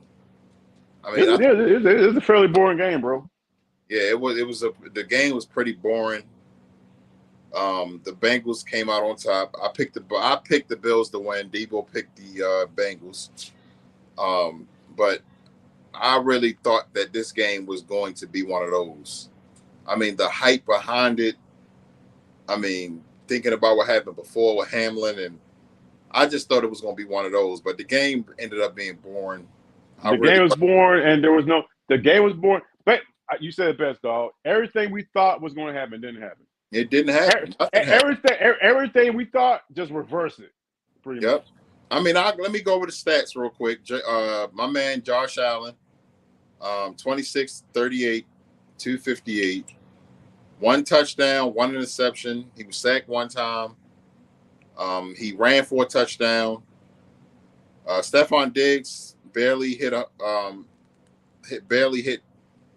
80 yards. He was 86 yards. Kincaid, the tight end, had 81 yards. Let me ask you a question. They brought some receiver in, and he was lighting them up. I never. Do you see a stat line right now? The whole stat line. Wait, they brought some dude in. I don't know his name. He was a receiver, but he was lighting them boys up.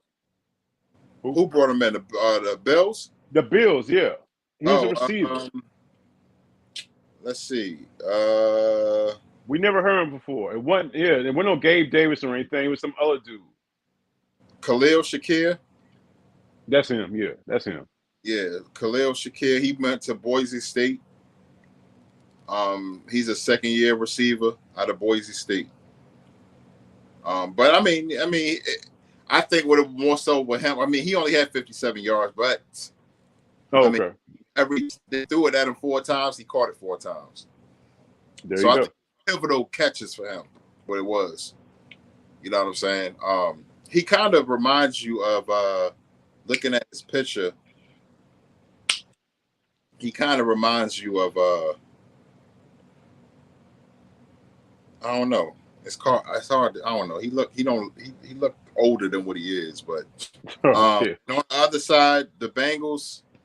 Joe Cool, 31 of 44, 348 yards, 2 touchdowns, 4 interceptions, a 108.9. Joe was on his shit as he has been the last 3 or 4 weeks. So we can say he's back. He's officially back. Oh yeah, officially, and that's another stat going into this Ravens Bengals game. If we both went, because the Bengals got the Texans, we'll talk about that more. But if the Ravens and the Bengals win, they'll both be on 5-game winning streaks going into next Thursday. Wow. Okay. Yeah. So Joe Mixon only had 37 yards rushing, and T. Higgins, who is actually on the injury report right now, I think he's out versus the upcoming Texans for the Bengals, which we'll talk about. I keep on going ahead. Okay.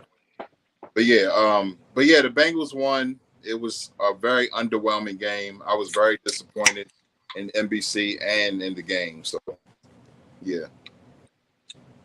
Well, you said best, dog. So we just move along. I mean, I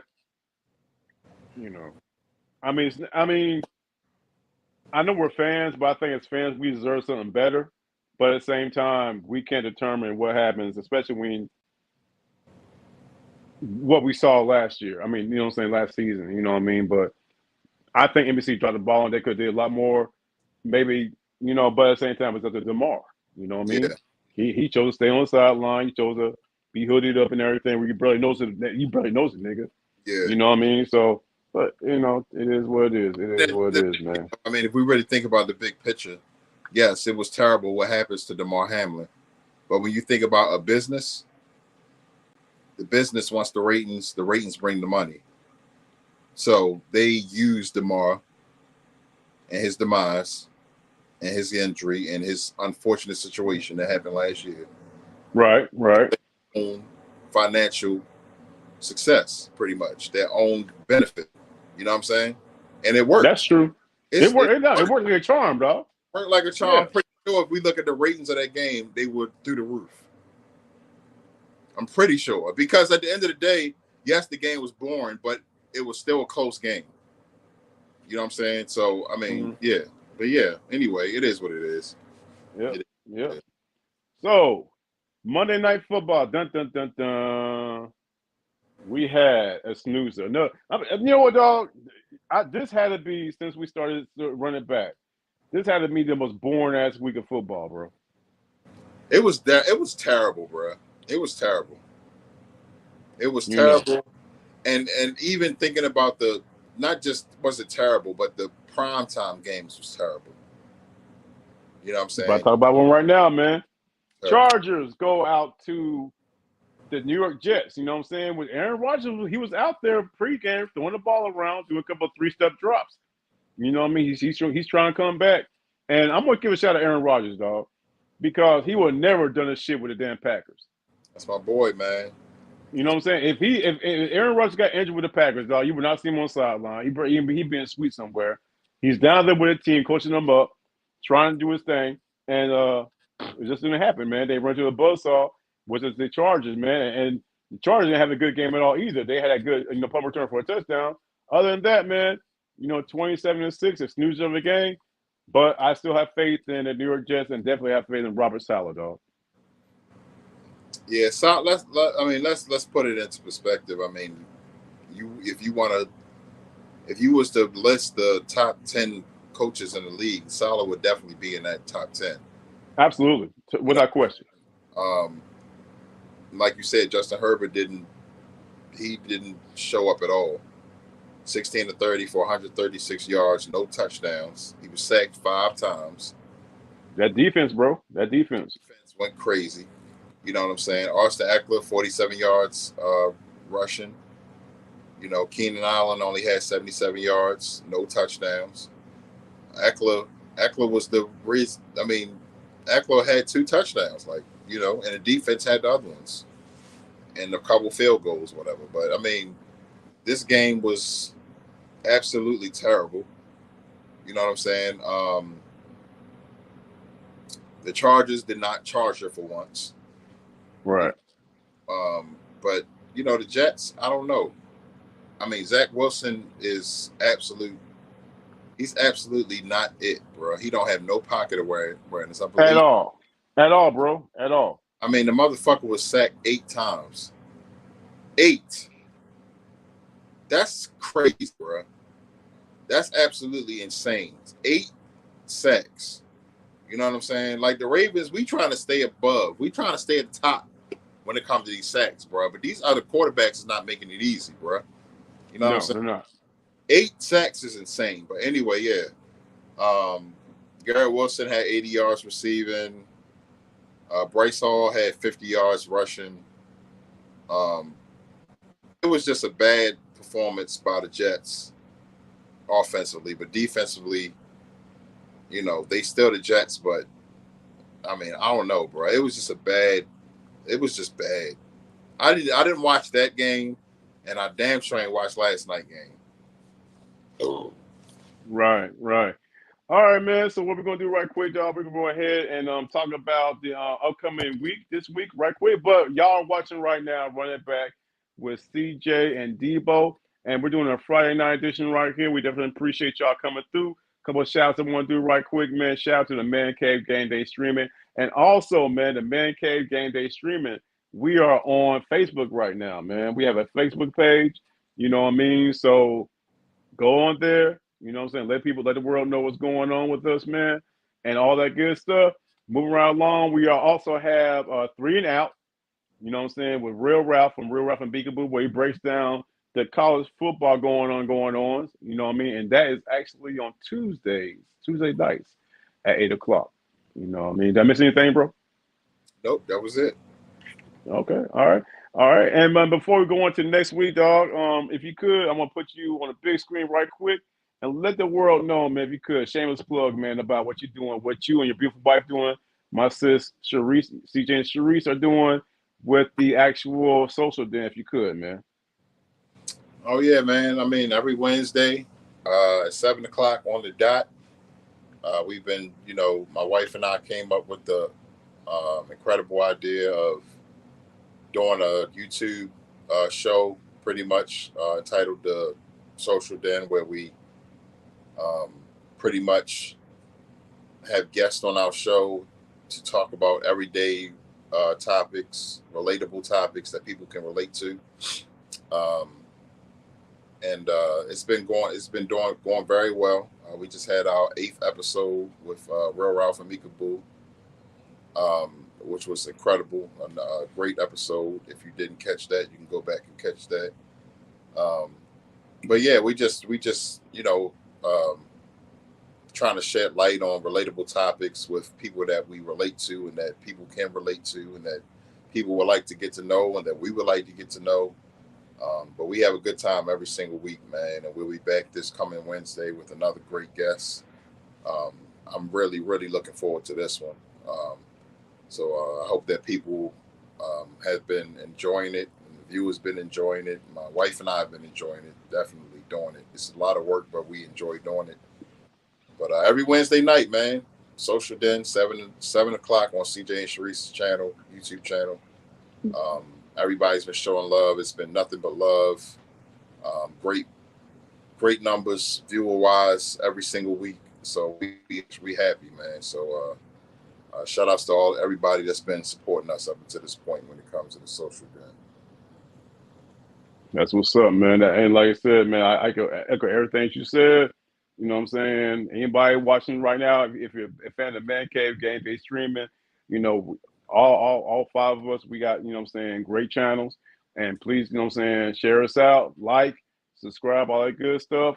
And we definitely would appreciate the love. We definitely appreciate your love. Now, with that being said, let's see what's going on with this week in the NFL, man.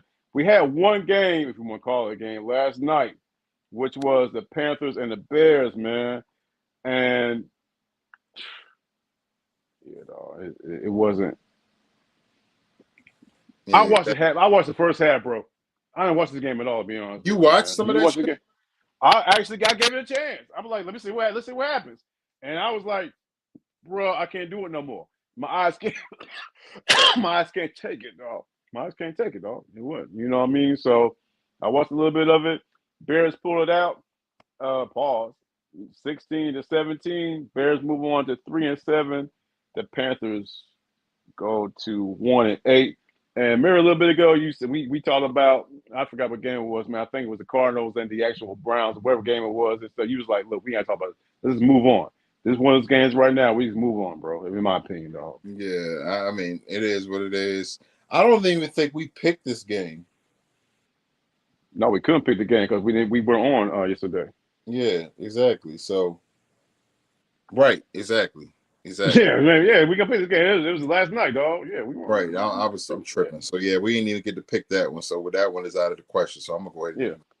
Let me just erase that. Okay. Yeah, X that one out. You know what I'm saying? So let's go ahead and talk about one of the old school rivalries, man. Which is not the rivalry right now, man. The Colts and the Patriots. Now, if we looking back about 15, 20 years ago, this one been a marquee game right here, man. You will have Peyton Manning against Tom Brady. Oh, you know what I mean? And you have Tony Dungy against Belichick. You know what I'm saying? And not so much now. They will be overseas in Germany again, man. You know, another Germany game where we got the Colts and the Patriots. Stop. I'm going to Colts all day, though. You'll be I think it's going to be a good atmosphere because everybody in Germany love the Patriots. So, but still, I'm taking the Colts, though. Pick that for Colts. you'll be a fool to wake up and watch this bullshit. I'm not watching this shit At all. But At anyway, all. I'm going to go ahead and say that I'm gonna say somehow, some way the Patriots gonna win this game. I don't even know how.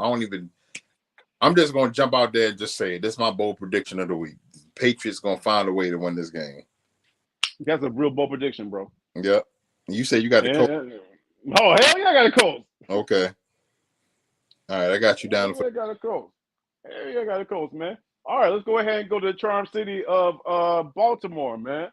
Let's go ahead and head to Baltimore. We got the divisional game, the Cleveland Browns going in there and facing the Baltimore Ravens, who used to be the Cleveland Browns back in the day. Right. So, with that being said, man, you got Deshaun versus Lamar. And, that the both powerful defenses. Do you think it's going to be a high-scoring game or low-scoring game in this one right here? I think the score going to be 3-2. That it could be. If anything, I ain't gonna front. You say sarcastically, but it could happen. These defenses and like a offense, bro. Well, I personally feel like that it's not going to be as close as everybody thinks, but I think that could be on either side. I'm not saying that as a Ravens fan, just saying that like the Ravens about to just blow them out. It could be the Browns could blow them out. Like you never know what Ravens team going to show up. You don't know what Browns team going to show up. It's just one of them type of games, a division game. These teams hate each other for one. But I don't know, man. I'm going with my boys, of course. I feel like Myles Garrett pissed Lamar off. Mm-hmm. He pretty much said that he would take Burrow over Lamar. Wow. You know what I'm saying? And that's what they do. Like, what's my man name? What's the defensive coordinator for the Browns that used to be the head coach? What's the fuck is his name? Anyway, he at DC now, or who? He's the defensive coordinator for the Browns right now. He used to be he's always been a great defensive coordinator. I can't remember his fucking name. Anyway, you got me interested as fuck. Goddamn. Yeah, I can't even remember. I can't remember off the top of my head. Crazy because I was just talking about him with my homeboy earlier, and they was talking about him on the radio station I listen to all day long. Are you talking about Jim Schwartz? Jim Schwartz. Okay, all right. Yeah, he used to be the head coach for the Lions back in the day. Right. Yeah. When I think about Schwartz, I remember when Harbaugh slapped him in his back on one that game. Schwartz trying like run up ready to fight. Like he was like, bro, what the fuck is you hitting me like that for? Like I'm already mad we lost, and you just gonna slap me. Man, Harbaugh slapped the shove and then ran off. Shit out of his shoulder, bro. Like he was pissed about that shit, man. Shout out to Jim Schwartz though. Schwartz, no matter where you go, man, he's a defensive mind. One of the best defensive minds I've ever seen in my lifetime. You know what I'm saying? And now he's with the Browns. You know what I'm saying? And the Browns defense is, let's just put it into perspective. The Ravens and the Browns have the top two defenses in the league right now. Okay. You know what I'm saying? This is about to be a defensive battle. But at the end of the day, I'm going to go with the Ravens. We at home. And I feel like Myles Garrett really pissed Lamar off, man. I really do. I really think Lamar going to really show out, and our defense is going to show out. Not taking nothing from the Browns. I say it's going to be a score of 31-21. Ravens. Man, I think this is going to be Deshaun's breakout game, man. I think Deshaun's going to break out, and I just got that. All comes out of defense, like you said, bro. And I think the Browns defense is going to show up because right now, in my opinion, the Ravens as a team are bipolar. You win one, you lose one. You win one, you lose one. This might be one of those games they lose, man. I take the Browns in this one, bro. Okay. Got you Yeah, the down. Browns this one. Yep. Okay. Let's go to another game, man, from two iconic teams in the NFL, man. The Packers are traveling to the Steelers. Uh, both horrible teams, to be honest with you. I understand Steelers' record; it is what it is. But they're barely eking out wins right now. Give me the Steelers in this game, though. Like I said, anytime they play in Heinz Field, I'm not betting against the Steelers, dog. Give me the Steelers. Steelers not losing this game, bro. There's no. Yeah. Everybody gonna say, oh yeah, of course CJ gonna pick the Packers. Still, no. Again, I'm a football fan before I'm anything, and the Steelers are not losing this game, bro. So yeah, Okay. I got the Steelers in this one too. Okay, great. All right, so let's go ahead and let me see something right quick before I say what I say. Let me give me one quick second, bro. Okay, all right. I saw the schedule. I'm gonna go ahead and say it. This right here is my game of the week right here. The struggling 49ers. I'll come off of a bye week. Lost 3 straight games. They are in Jacksonville, Duval. They face Trevor Lawrence and the Jaguars, man. What do you think about that one? But before we say anything, I had no idea why it's fucking 1:00 game. But go ahead. Well, I mean, the Jags got an upper hand for one because they are coming off a bye, and they're at home. Whoa! The Jags they're both coming off buys. Oh, they both coming off buys. Right. Okay, so yeah, so they both coming off buys. I don't know, man. This is a tough one. I think this is going to be, like you said, one of the best games of the week.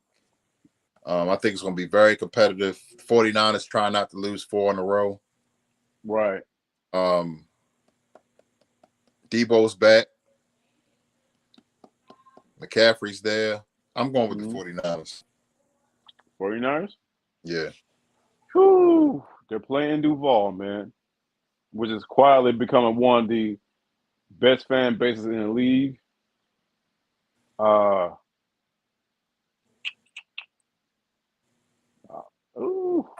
Because they had CMC, bro. And Debo's coming back. Give me 49ers, bro. But it's going to be an excellent game, man. Excellent game, bro. Excellent game, man. You know what I'm saying? So let's go ahead and go to the Saints. The Saints going back up north to face the Vikings. By the way, the Vikings, they have Justin Jefferson off the IR. He's not playing this week, but he will be playing next week, though. So that's good news for them. Ain't going to help him this week, though, man, because he's not playing. Joshua Dobbs versus Derek Carr.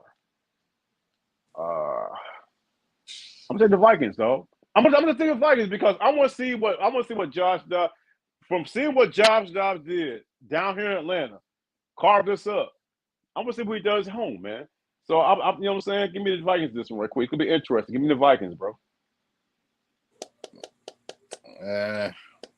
Look at Danny Glover. I forget. Hey, Danny, I ain't know Danny Glover was a Falcons fan.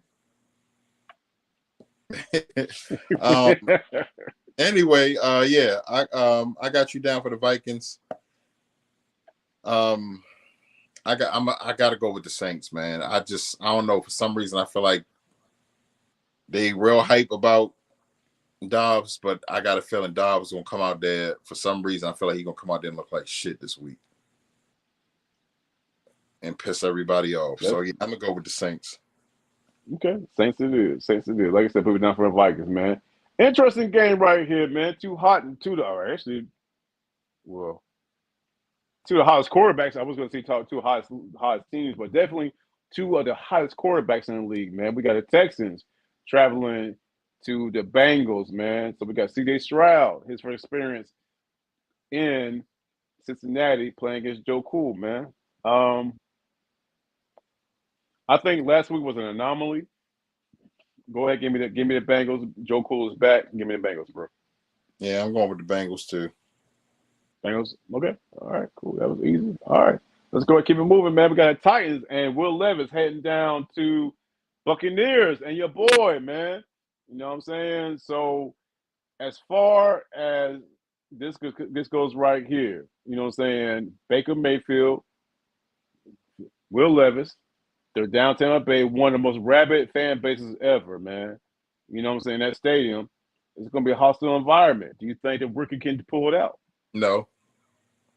I'm going with the Bucs. Going to the Bucs? Yeah. I'm starting to buy what the Titans are doing with Will Levis. Now, this is why I say what I say, CJ. Mm-hmm. They gave him the keys to the car. Mm-hmm. He ain't got to look over his shoulder no more. Right? So they told him, like, this is your team now. I think he's gonna carry it. Give me the goddamn Titans, bro. Okay. Give me the Titans. Give me the Titans. You know what I'm saying? We building over here. He has Green Bay. He has the 49ers. He has Minnesota. He has Cincinnati. And he has Tampa Bay. All right. We'll see what happens. All right. So we got the Lions come off of a bye. The Lions come off of a bye. They're traveling out to hold up. God damn. How many teams? What? Hold up. Let me see some record. 1, 2, 3, 4, 5, 6, 7, 8, 9, 10, 11, 12, 13, 14. Okay, so 4 teams on a bye this week. This is a short schedule.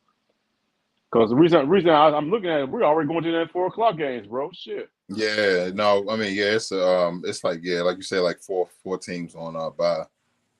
Okay, all right.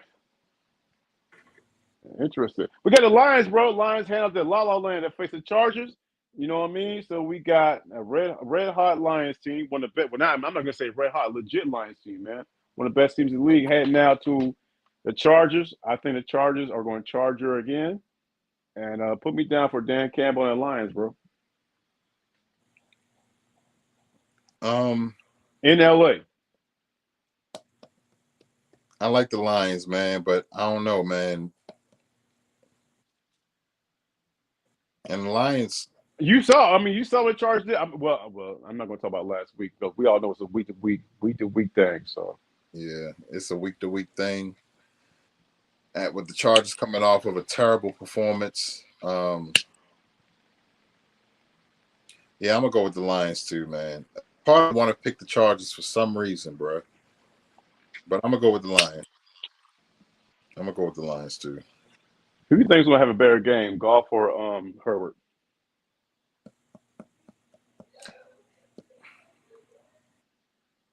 Stat wise, I think Herbert gonna have a better. I think Herbert's gonna have a better stat day, and that's what making me want to pick them. But I don't know, man. The Chargers just be charging, man. It's just like it's hard to pick them. right? But to CJ, I told you about your instincts. You should have took them Chargers. I know, right? No, you know what? I'm for the first time. I feel you on that with going over here because this is the first time where I really feel like I'm wrong. I'm gonna go with the Chargers. I'm gonna go with. So you switching it up? Switching it up. I'm gonna go with the Chargers. For some reason I feel like the Chargers are gonna win this game, man. Coming off that terrible performance that Herbert had, and I'm a big time Herbert fan, man. I like Justin Herbert, bro. I am too. I still feel like their demise and their weakness is their coach. You know what I'm saying? So just like a lot of NFL fans do. So I'm gonna go with the Chargers, man. I just feel like they are amped and motivated after that terrible loss they just took last week. I feel like they're gonna win this game at home in LA. That crowd is gonna be rocking. They're gonna be behind them. Yeah, I'm going with the Chargers. Chargers it is, bro. I will definitely because this is if I can recall correctly, dog. This is the first time you switched up a pick. Yeah, this is the first time, bro. It's the first time. Shout out to we building over here, but yeah, it's a fact. I'm taking the Chargers because you feeling the Chargers. I don't even care if the Chargers lost instincts are yeah. I don't know. I just something about the Chargers, man. I mean, even though they be charging, I like Herbert, bro. I really do. I just feel like it's the system and the coach for them, and he's holding them back. I hope they fire his ass after the season. After the season, I'm talking mid-season. Yeah, for real. Well, we're past mid-season, but it might happen. Don't happen interesting. Don't happen mid-season. Like he needs to be gone at the end of the season. He got to go. You already know, bro. If the Lions win, dog, I'm gonna let it be known, dog, because you had the Lions first. Yeah, I'm just saying, dog. All right, okay, absolutely. all right. Oh, you know me. Now, I ain't got no thin skin. Pause. I mean, it is what it is. I don't know. It is, dog.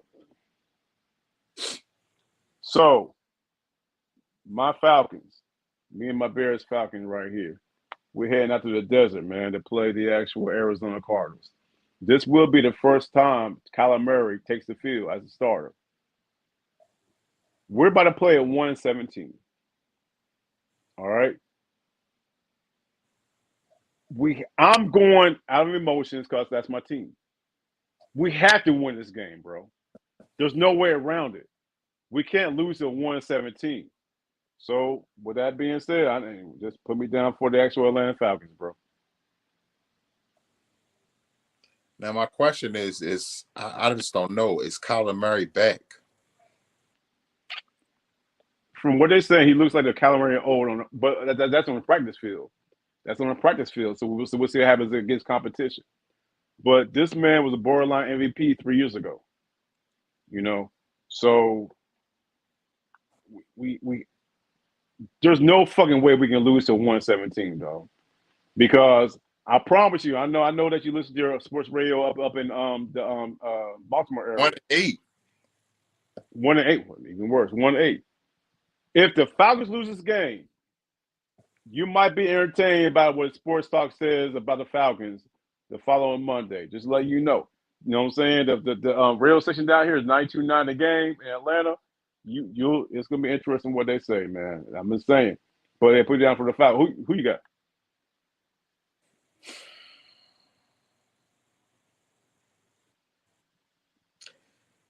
See, the only thing that's gonna piss me off is that I don't know. This Bleacher Report don't give you no fucking.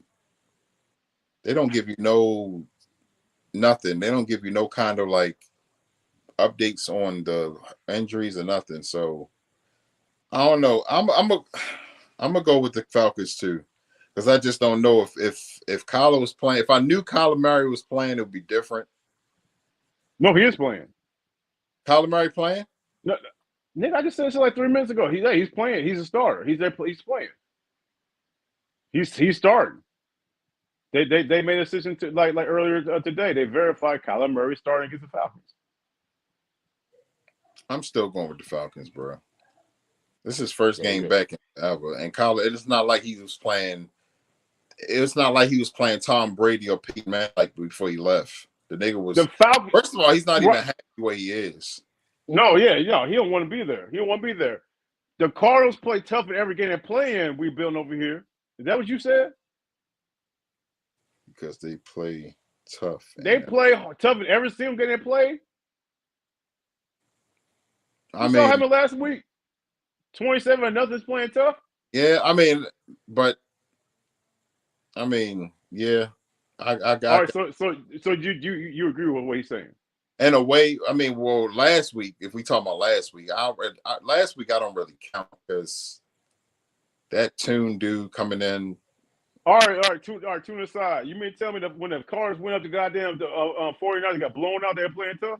Oh no, I ain't talking about. I'm just talking about last week. I don't know. I don't even follow the Cardinals. I don't even. Right, and I don't follow me either. But I'm just going by what we building over here. Saying he said they play tough every single game. Yeah, this was one of those, bro. This is bringing back memories watching this game. Vikings was on one. They was on what's that Falcons Atlanta game, bro? Yeah, I told you, bro. I'll tell you one thing. The Falcons lucky that the Vikings wasn't at home, because that game wouldn't even have been close.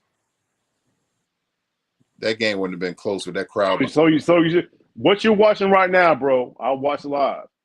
And you see, so you imagine the angst I was going through, though. Oh, I can only imagine. They just intercepted it. The Vikings just intercepted it when it was 21-21. What quarter is the inning that you watch? Almost at the end of the third quarter. Wait till the fourth quarter. Yeah, almost. And wait till you see what Joshua Dobbs did with his legs, bro. Pause. Oh, I already know. I saw it. Don't get me wrong. I saw a lot of this game on Red Zone. Just some things I didn't see. But right. I got us both down with the Falcons. Okay, bet. Let's go to the Pacific Northwest, bro. We got the Washington Commanders, another bipolar team, man. You know what I'm saying? Going up now. They came up with a win. They're going up to Seattle, who got blown the fuck out by your boys, man. Who you got in that game, bro? I got the Seahawks. Seahawks pissed. They pissed off right now. I think they're gonna beat the shit out of the Commanders. I got the Seahawks. I totally agree. I totally agree, bro. Good dog. When they in that stadium with the 12th man, which by the Yeah, way home's is like I one of said, both no the point. biggest. Home, but yeah, they home too. That was me saying what I was saying even before knowing they was home. But yeah, that's even worse that they home. Yeah, Right. I actually want to see that game. I want to see that. I want to see the outcome. I want to see how that game goes. I'm gonna pay attention to that one because I know the Seahawks is It's all. Hey, it's gonna be all good, man. Because our home. Hey, our boy Scott Hansen, he gonna take care of us, dog. He gonna take care of us, man. You know what I mean? And here comes the trash. Sunday night game, dog. Oh, here we go. The Jets go to the Raiders. But it's very intriguing at the same time, though, bro, because you got the Jets going to. Can we both agree that Hold right up, now? hold up. You Go ahead. skipped one, didn't you? The Giants and the Cowboys. Oh shit, I did. My bad. My bad. My bad. You're right. Appreciate it, dog. One of the iconic games, man. Giants are going down to the Cowboys, man. Giants are going down to the Cowboys. But let me ask you a question right quick, though, man. Who's going to start quarterback for the Giants, though? DeVito. Again? Yeah. I mean, they don't have a fucking choice. And you know what's so crazy about that drop, bro? Who's his backup? I don't even know. It might be the punter. It might be like third string running back, dog. Shit. One of the With that being said, dog, I think the Cowboys are going to feast on this dude. Man, they about the to Cowboys defense, dog. Micah Parsons. This is about to be ugly. This is about to be real ugly. This is because the Cowboys lost last week, right? Yeah. Yeah. I'm looking right. I don't know my dumb ass. The paper right here. Yeah, the Cowboys lost to the Eagles in a bitter loss to their division. They about to beat the shit out of the Giants. We lost to our division rivals. Y'all are supposed to be a part of the division. Yeah, we about to beat the hell out of y'all. Y'all about to feel this wrath.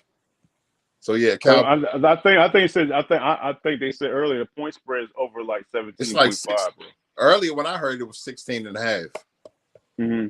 Yeah, so it's bad, real bad.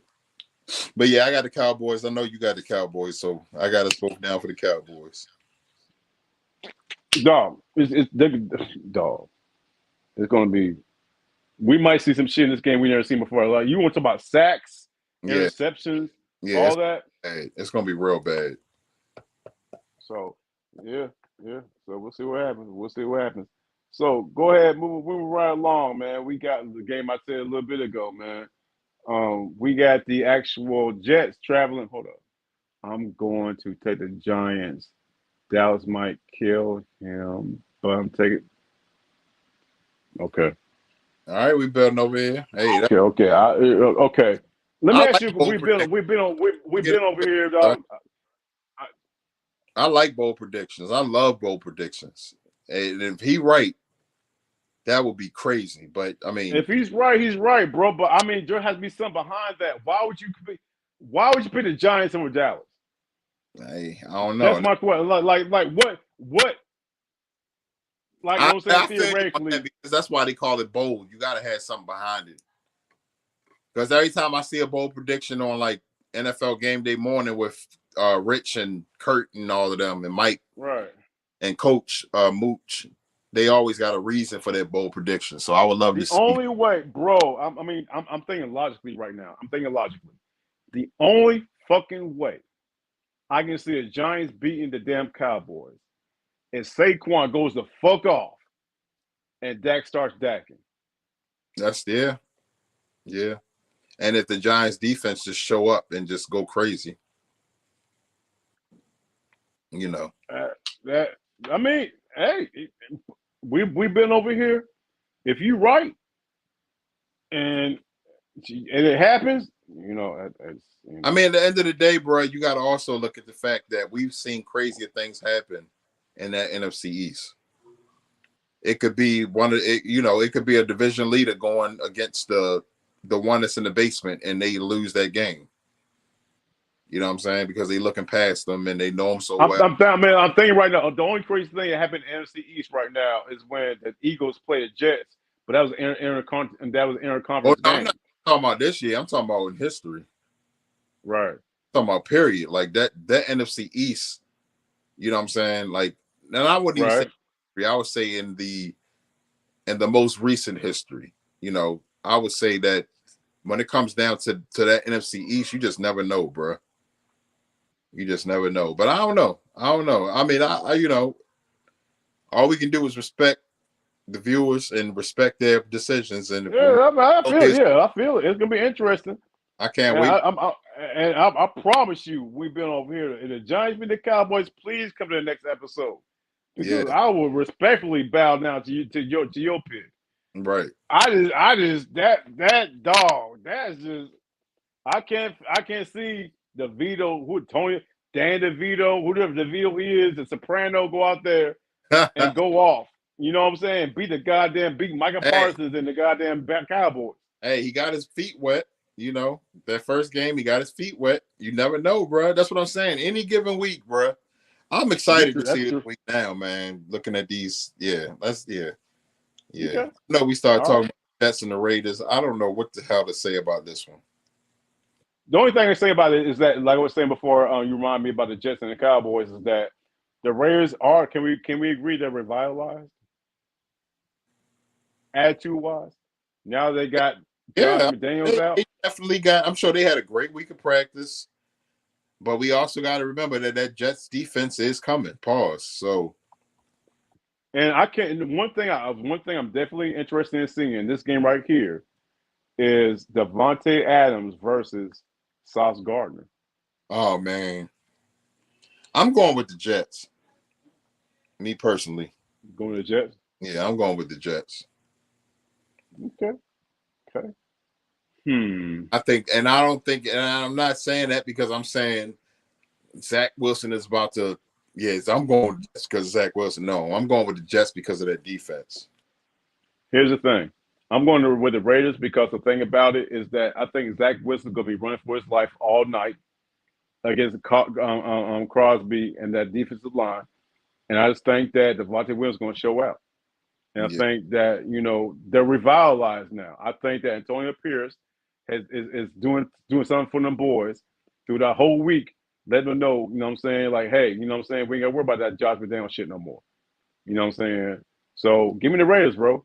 I think the Raiders are going to actually handle business for a second straight win. and You know, the thing about, and don't get me wrong when I say this, I like Max Crosby, but I feel like watching him and seeing the things that he does, he is one that can be contained. If you when it you comes think down, so? You think so?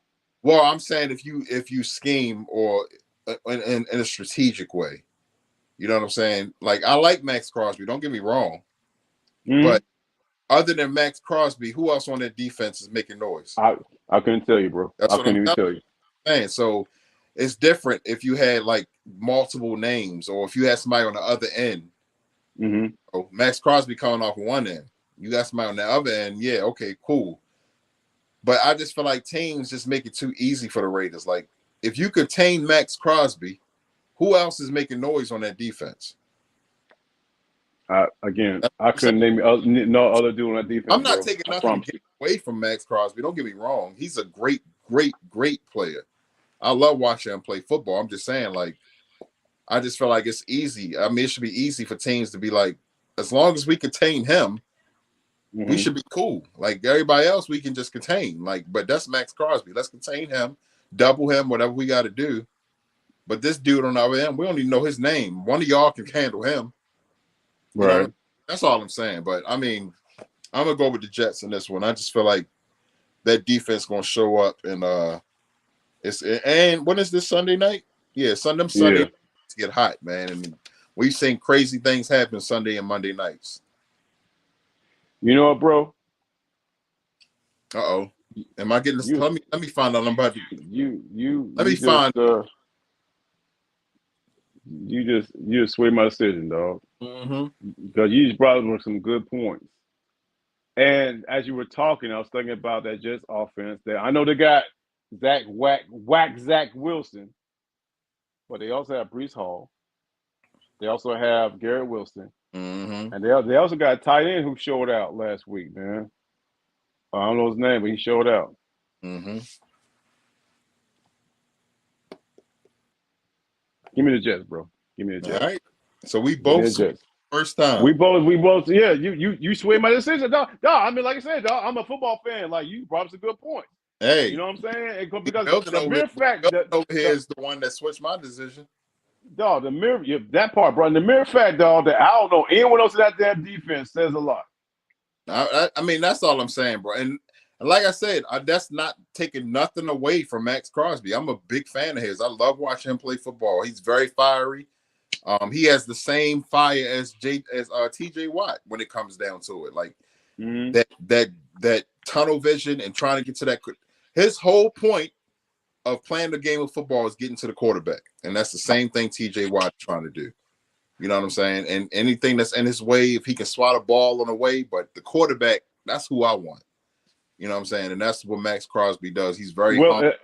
Right. You know? And on top of that, dog, as we were speaking a little bit ago, I just realized, dog, they still got that trash quarterback. The Raiders do. I'm just saying, bro. You know what I'm saying? I get it. The whole, you know, Mark Davis and Antonio Pierce. Antonio Pierce, yeah. All of that good stuff. That was real cute last week, you know, but I just don't, you know, I don't know. I just think the Jets are going to handle business. So that's why I'm going with the Jets. Give me the Jets, bro. I got you. Give me the Jets. Good job, man. Good job. Now let's go ahead and go to the Mancave game of the week. This game will be on the Mancave Gameday streaming, hosted by yours truly. And we are going ahead and going up to upstate New York, where the Broncos are going to the Buffalo Bills. Russell Wilson versus your boy, Josh Allen, man. To play on primetime Monday Night Football. Who you got on that one, man? I've been back and forth with this one all day, man, because everybody that watches this show and a lot of people in my circle, in my life, know that outside of the Ravens, Josh Allen, that's my man. If the Ravens get put out when it comes to the playoffs, everybody know that's who I go for is the Bills because of that number 17. Right. You know what I'm saying? But Broncos coming off a bye.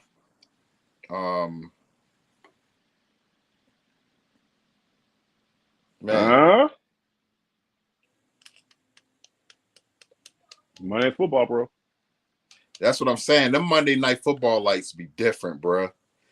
But I hate to go against the Bills, bro. At home, I'm gonna go with the Bills, man. Got to go, my man Josh Allen. At home, you know. At the end of the day, the Broncos are still 3-5. So, you know, but the Bills ain't been looking like the Bills. But I got to go with the Bills at home. If the Broncos, now I'll say this: if the Broncos was at home coming off a bye on Monday Night Football, I think I would have edged it to the Broncos because the Bills been playing. But the Bills at home Monday Night Football, that place is going to be electric. And Josh Allen, I don't know, man. I think he's gonna have one of the best games of his season of the, you know, when it comes to the Bills. I think the Bills are going to pull it out. So I'm going with the Bills. Give me the Bills. Give me the Bills. Give me Bills all day, dog. Give me Bills all day. Give me a Bill. But I think we can both agree, dog. Shit. Hopefully, bro, this week will be better than last week. But just look at this damn schedule that we're looking at right now, bro. I think we're in for a good week, dog. All right, so let's look. Let me see. I think the Browns and the Ravens are going to be a good game. I think the Niners and Jaguars is going to be a good game. My game of the week, yes. I think What's your game of the week? My game of the week is the hold on real quick. Let me look through. Yeah, my game of the week is the Niners and the Jags too. Okay. I think that's the game of the week. A lot of people have been saying that too. A lot of other people share the same sentiments, but yeah, the Jags and the Niners is going to be a great one. The Browns and the Ravens is going to be a great one. Texans Bengals going to be a great one. I think the Titans and the Bucks is going to be a good one too. Okay. The Lions and the Chargers the Lions and the Chargers has the potential to be a great one. Right. Command Seahawks has the potential of being a great one. Giants Cowboys. Okay. Giants Cowboys maybe. The only reason I say Commanders and Seahawks because looking back over the season, even with getting rid of Chase Young and Sweat. The Commanders played some teams very, very, very hard this season. Pause, especially their division rivals. So I mean, I don't know. It has the potential. I mean, I don't know. For some reason, I could be wrong. All right. Let's reverse it, bro. Let's reverse it. Okay. Do you see how you seen blowouts this weekend? Right. Right. Do I see any blowouts? Yeah, that's my question. Because like you see a lot of great games, and looks like I'm just like thinking myself, okay, we see a lot of great games. Do we see kind of blowouts this weekend? All right, let me look right now. Hold on, real quick. I'm gonna do it quick. Let me see. Browns Ravens definitely not about to be no blowout. Right. Panthers and Bears, no blowout because both of them are. Oh no, they already. I only see. Yeah, they play like. Oh shit, that's what I said. 16-30. I see one. I'm just going down the list. My fault. Yeah, the Bears and the Panthers. I see one blowout. Let me see if you catch it. Okay. Colts, Patriots. Well, actually, you know what? You're not going to catch it because you picked the goddamn fucking Patriots. So no, I picked the Colts. I think the Colts will blow the fuck out of the Patriots.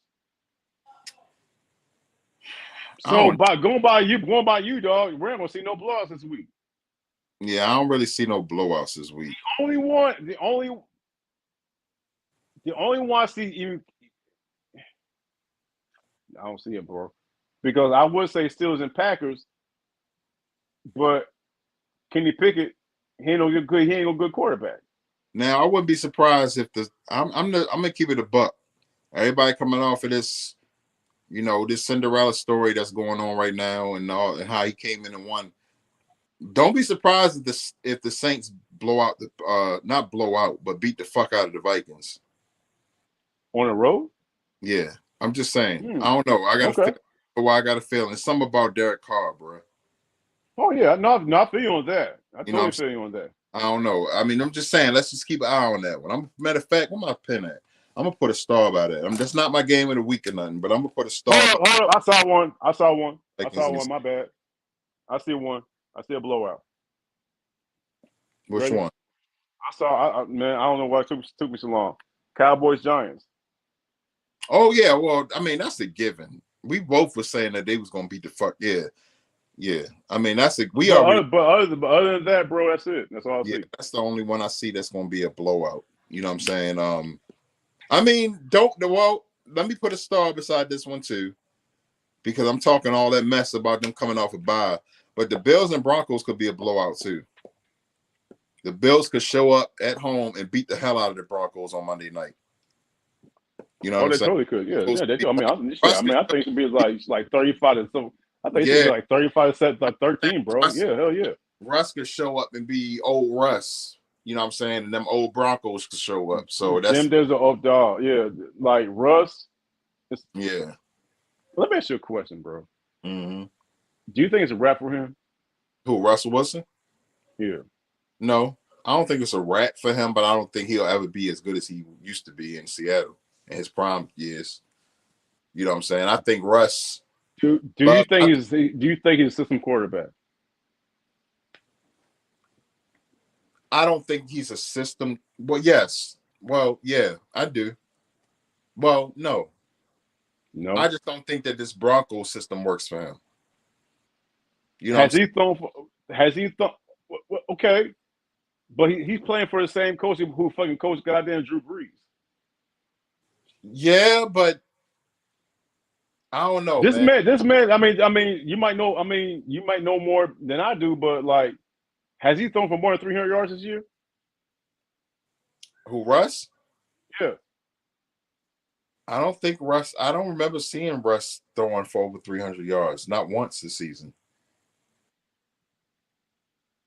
I don't think at all, because honestly, we can even go as far as to say that I don't think Russ has had many 300-yard games since he came to Denver.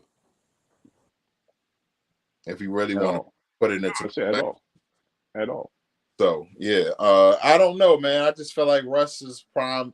I feel like Russ's years of being great are gone. I think he's just going to be good, if anything, for the rest of his career. I mean, he's constantly knocking up Sierra. You know, I'm seriously though. I mean, Sierra pregnant right now, I believe. Yeah. So I think that you know, he's but total side note, Future, he's still talking about that shit. Yeah. You know, Future's still rapping about shit, right? He's still rapping about Sierra and shit, nigga. Total side note, but yeah. Okay. Yeah, I don't know, bro. I just don't, you know. I don't know. I just feel like that Russ's golden years is gone, bro. That's all I'm saying. But okay. As far as like blowouts, yeah, I think that I don't know. I think the Bills could be a blowout. We both said the Giants is gonna get their asses whipped, and I feel like the Saints could beat the fuck out of the Vikings, but I could be wrong. But that's just my opinion. But yeah, that's it for the picks though. That's what's up. That's what's up. Now earlier, man, I was going to ask you a question. I'm gonna ask you right now. Then we can take it. We can take it any direction we want to, man. You know, we're gonna freestyle this thing for a little bit, and then we out, man. Who was your all-time? Well, let me ask you a question right now. Who is your all-time favorite head coach who ain't coaching right now? Head coach, and not. Yeah. Who? No. Who was your favorite head coach all time? Who ain't head coaching right now, and why? So my favorite head coach that's coaching right now. Yeah, I mean, you can say your top three if you want to, bro. Like either from 80s, not all time, bro. 80s, 90s, whatever it is. Who's not coaching right now? Head coach wise. That's not coaching right now. He's not coaching right now.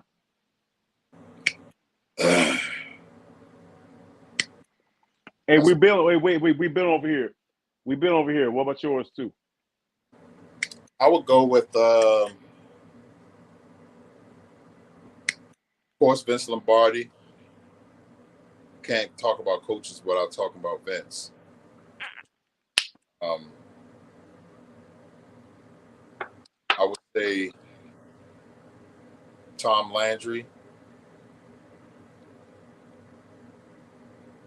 I mean, I couldn't even just name three, honestly, but I would say Lombardi, Landry, and John Madden. I like Mike Ditka too. See, that's the. I like Mike Ditka. Bro. Yep. I like Ditka. I like fucking Jimmy Johnson. I like Mike Tomlin. I like Bill Coward. I like fucking. I mean, it's hard, bro. Pause. It's a lot of that's hard to just name three, bro. Like I got my top three, dog. My top three: Bill Parcells. Yeah. Oh man, I forgot about Bill. Bill Parcells. Mike Ditka, definitely. That's my man. I love Mike Ditka, bro. Mike Ditka and Don Shula. Oh, Don Shula for the Dolphins. Yes. Yeah. The coach of the only undefeated team in the league. Yeah. In league history. Yeah. Yeah, Don Shula was that dude, man. I mean, but it's hard to just name three, bro, because there's so many great coaches. It's so. I mean, I hate to not even throw my man Harbaugh in there, like, you know. But I mean, it's a lot of people way above Harbaugh. You know what I'm saying? But, yeah, man. I mean, Coach Mooch. I love Mooch Mariucci. You know, been you know, especially even back in his years with the 49ers. You know, he didn't win a chip though, bro. No, he didn't win a chip, but he was a great coach, man. Even when he came to Dallas, you know. Dallas. Detroit. No, Detroit. I'm tripping. I'm talking about I'm talking about two different coaches. Because you done brought up coaches, bro. We don't even talk about coaches. My brain is like all over the place right now. Pause. Right. Yeah. So coach is fool. Yeah, pause. Like my brain is everywhere right now. But yeah, Ditka, man. I think about Ditka and Bill Parcells, bro. Like Parcells, nigga. Yes. you gotta think about people like Parcells because he is like one of the OGs, bro. Like I used to love seeing him on the sideline when he was coaching the Giants too, bro. Yeah, cousin fools out, bro. Yeah, bro. He was so mean, but it came from a great place though. It came from a great place. Also, what's my man name, bro? Remember when the Cowboys, was it the Cowboys and the Giants? When Deshaun ran that motherfucker back for the touchdown and won the game? No, that was the Eagles. I'm sorry, the Eagles and the Giants. Was it the Eagles and the Giants? What year? He told him not to. He said, "Do not kick the ball to." I think it was the Giants. It was the Giants. What was the Giants coach name that was the Giant? He was the coach of the Giants when Deshaun caught that motherfucker and ran it back and beat the Giants in that game. He was playing for the Eagles when Deshaun was still with the Eagles. What Deshaun you talking? What Deshaun you talking about, bro? Deshaun Jackson. Oh shit! What was the coach of the Giants at that time? Damn, I keep wanting to say Jim Fossil, but I know it wasn't Jim Fossil, man. Wasn't Fossil. It definitely wasn't Fossil. I like Fossil, but it wasn't Fossil. We building over here, you know? What the fuck was his goddamn name? He was so pissed at that punter for kicking that ball to Deshaun. I know you're talking about, man. But yeah, you know I'm talking about, the wrinkle-faced motherfucker, man. Oh shit! Oh, Tom Coughlin. Tom Coughlin. You can't forget about Coughlin, bro. Right. You can't forget about Coughlin. He was the dude who beat the Patriots 2 times. Yeah, man. Coughlin was the one Good call. You know what I'm saying? You can't forget about Coughlin, bro. You know what I'm saying? But yeah, you talk about coaches, bro. I mean, I could talk about coaches forever, man. I love a great head coach. Matter of fact, more thing about dog, I'm gonna take Don Shula off, and I'm gonna go with Bill Parcells, Mike Dick, and Jimmy Johnson. Yeah, man. That's what I was trying to say about Jimmy too. Like, you can't forget about Jimmy, and don't forget about my man. Don't forget about my man. Man, this is crazy, man. I think it's the Natty. Kurt Warner's coach when he won the Super Bowl. Oh, Dick Vermeil. Dick Vermeil. Cannot forget about Vermeil, bro. Well, nah. I mean, can we agree that anybody could do that shit? Yeah, I guess. I mean, anybody could coach that shit. Anybody could coach that team. That was the greatest show on turf, but I still like Vermeil's coaching, bro. Okay. And they believed in him. He was the leader, bro. I mean, Kurt was the leader of that team, but Kirk's leader was the Vermeil, bro. That hug that they shared when they won that Super Bowl, bro. Like, yeah. Right. I'm saying, I still remember that shit sent chills through my body. I remember that hug. I remember that Super Bowl. It's one of my favorite Super Bowls. And Kurt Warner's one of my favorite quarterbacks of all time. But I just remember. But first of all, great call. That was one of the great Super Bowls ever. It was here. It was here at the Georgia Dome, dog. Yeah. Yeah, man. Yeah, Tennessee Titans beat the guy that St. Louis Rams beat Tennessee Titans. Tennessee ball dog. Bro, ball at 2 yard line. 2 yard line, dog. 1 yard line. This close. It was this close, bro. Derek Mason. Derek fucking Mason, bro. Yeah. But he came to us. You know what I'm saying? And had another OG, man. Steve McNair threw the ball, man. Man, that was crazy. That was one of the greatest Super Bowls I ever watched in my life, bro. I still remember that game. That was a great game. But what's your top? In your opinion, what's your top 3 Super Bowls then? Man, I don't know. I couldn't even give you that one, bro. That was yeah. I can't give you that one. I will say though, is that one of them off the top of my head is the Steelers and the Cardinals. Great game. Kurt Warner. I still Ben can't Roethlisberger. believe San Antonio home cut our pass, though. That's one of the greatest games I've ever seen. Not only one of the greatest Super Bowls, but that was one of the greatest games I've ever seen in my life. Right. Them boys went at it. And for Santonio Holmes to catch that ball in the corner of that end zone the way he did. I still don't know how he caught that ball. I don't know. But people talk about Santonio. That was a great catch. But you got to also think about the throw that Ben made, bro. Like, for him, that throw for only where Santonio could catch it says a lot about his skill too. Like, Ben Roethlisberger was incredible, bro. He was an incredible quarterback, and people always talk, "Oh, he was just big." Nah, bro. Come on, man. Don't do that. And I'm one of the last people that you want to hear about taking up for a Steeler. Mm-hmm. You know what I'm saying? But I mean, Ben Roethlisberger was absolutely incredible, bro. The shit he was able to do on that field was incredible. You know what I'm saying? And of course. And he was a big dude. Pause. Like, but I mean, yeah, incredible. It was incredible.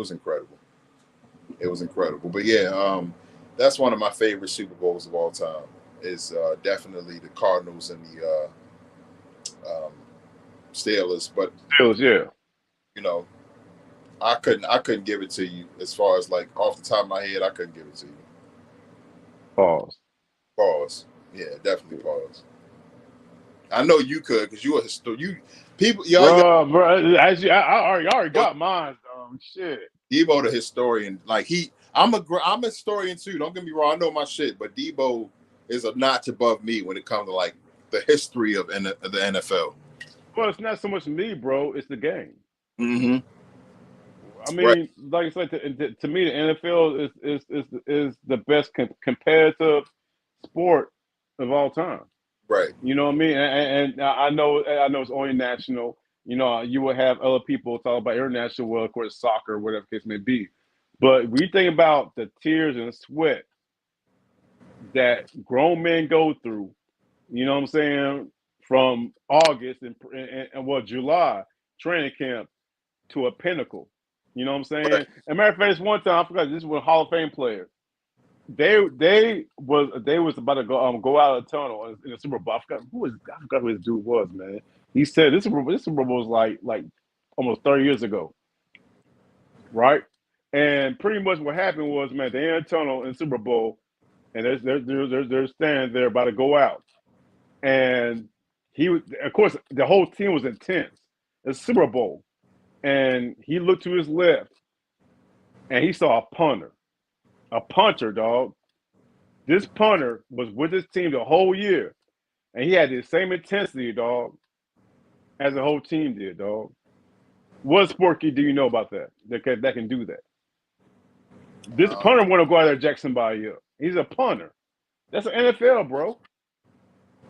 Yeah. That's an NFL. Yeah. NFL is incredible, bro. When it comes down to like breeding, like competitive, tough dudes, bro. It's crazy. It's crazy, man. I don't know, man. I mean, I don't know. I just love the game. I love the game of football. You know, I love the history of the game. You know, all of that. You know what I'm saying? I just love it all, man. And shout outs to the NFL, bro. Shout outs to the NFL. That's all I can really say, man. I got you, dog. I got you. Before we go out, man, let me ask you one more question. I know I'm doing rapid fire, man, but like, you know, hey, it's Friday night. We can talk for a second, dog. Who's your favorite top three? It might take a while to think about it, man. Who's your favorite top three quarterback receiver combinations, dog?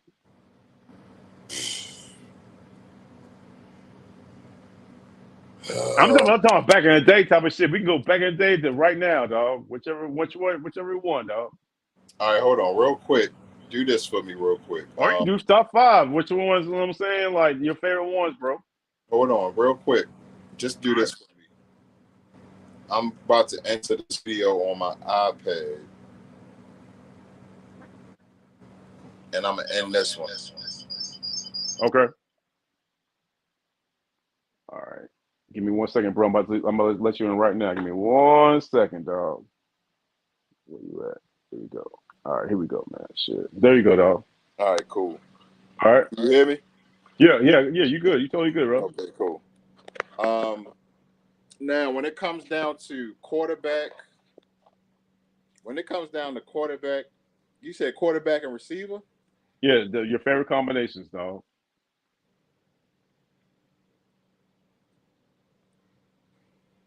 Well, my number one, You tell me yours, and then we'll go. You say your first one. I'll say my first one. well, I think my first one would be shit. I'll tell you mine right now, man. Shit, fucking goddamn, Montana the Rice. Montana the Rice. That's. See, I was right there too, but I also had Peyton and Harrison in my head. Or I can say Young the Rice. Yeah, Young and Rice too. You know what I'm saying? But you But so you gonna say I like Payne to Harrison? Peyton to Harrison has always been one of my favorites. Um, I don't really feel like Brady had. I mean, Gronk, if you want to think about it, Gronk, of course, but I just don't think that Brady really. I mean, I think when it comes to Brady, that's who his number one was, because he went Okay, to he. I mean, he played with him for two teams, like right. So, but yeah, I would say my number one would be Peyton and Harrison. Second would be number one would be Montana to Rice. Second would be Peyton to Harrison, Okay, and three I would say Young to Rice. okay, all right. Yeah, I think that's my three. Yeah, I wouldn't put Young and Rice above Peyton and Harrison. I'll put Montana and Rice ahead of Peyton and Harrison, if that makes sense. That's just No, me. that makes total sense, dog. My other favorite one is one that people sleep on, and a lot of people like even you probably had no clue the hell I'm about to talk about, dog. But he Cool. was my favorite receiver growing up, man. I mean, in high school and shit. Dan Marino, Mark Clayton. Oh shit! See, one thing that bothers me about not bothers me, but when it comes down to Marino, it's like he he's one of the quarterbacks that I really think that deserves to win Super Bowl, bro. Like to know that Dan Marino did not Right, win Super Bowl is crazy to me. right. You know what I'm saying? Like What's even crazier, though? What's even crazier? He only went to one Super Bowl.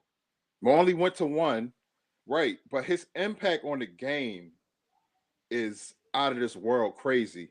But it's just crazy to know, like people like um, him, who else didn't win a Super Bowl? Well, I think he's the most notable one that didn't win a Super Bowl. Right.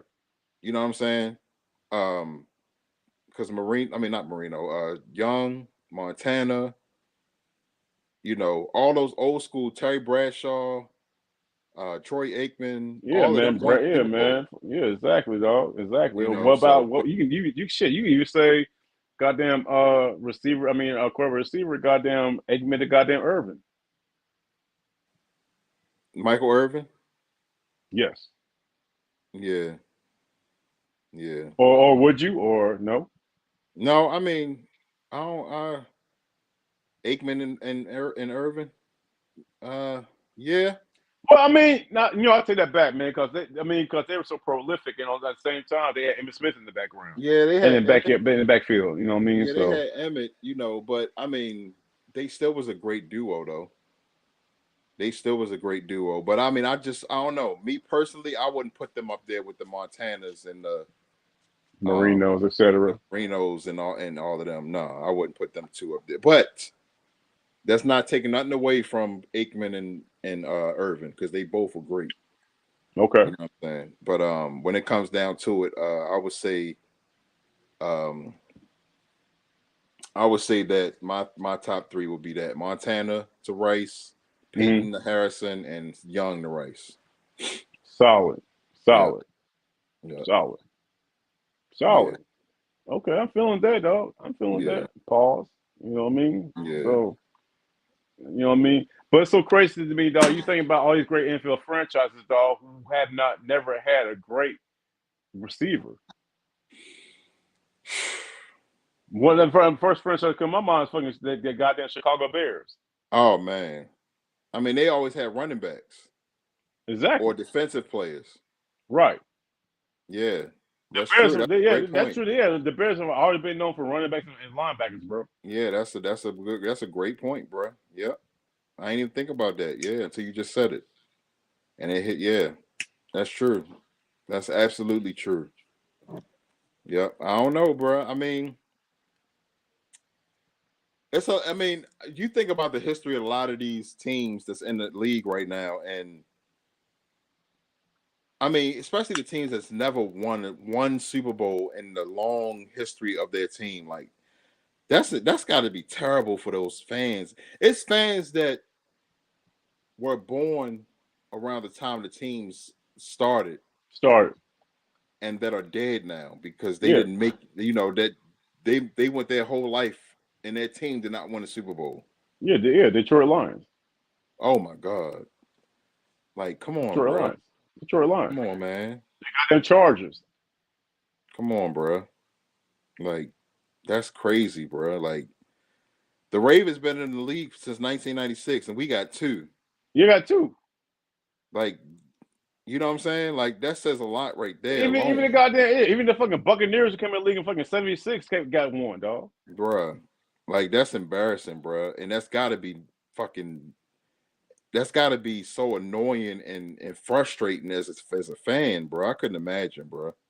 The Baltimore Ravens came into the league as well. Okay. Let me rephrase that. They transferred from Cleveland to Baltimore. They came to Baltimore Ravens in 1995. And they got two championships. Yes. Two championships since 1995, bro. Like, come on, bro. Like, that's crazy, bro. I mean, but it is what it is, man. I mean, you look at a team like the Browns Mm-hmm. that's on, looking at their quarterback history and their coaching history. Like that says a lot right there in itself. I think that's another conversation. The amount of quarterbacks that the Browns has had since that, like, come on, bro. Starting all right. The Cleveland Browns since '99, since they came back into the league, they've had over 40 starting quarterbacks. 40. Tim Couch. Come on, was their bro. first quarterback, though. Tim Couch. He was their first quarterback. Spurgeon Wynn. You know what I'm saying? Like guys like that. That's what I'm saying, dog. Like the best one they got right now. You know what I'm saying? Goddamn fucking got Deshaun Watson. Deshaun Watson arguably the best quarterback they've ever had. That's facts. That's big facts. I mean, I don't argue that at all. You know what I'm saying? Just thinking about the Browns and how long I've been following them and the amount of quarterbacks that I've seen come through that town, bro, is insane. And then you guys won a championship. What got in Trent Dilfer. Come on, bro. You know what I mean? That's what I'm saying, dog. That the history of NFL, like, it's crazy.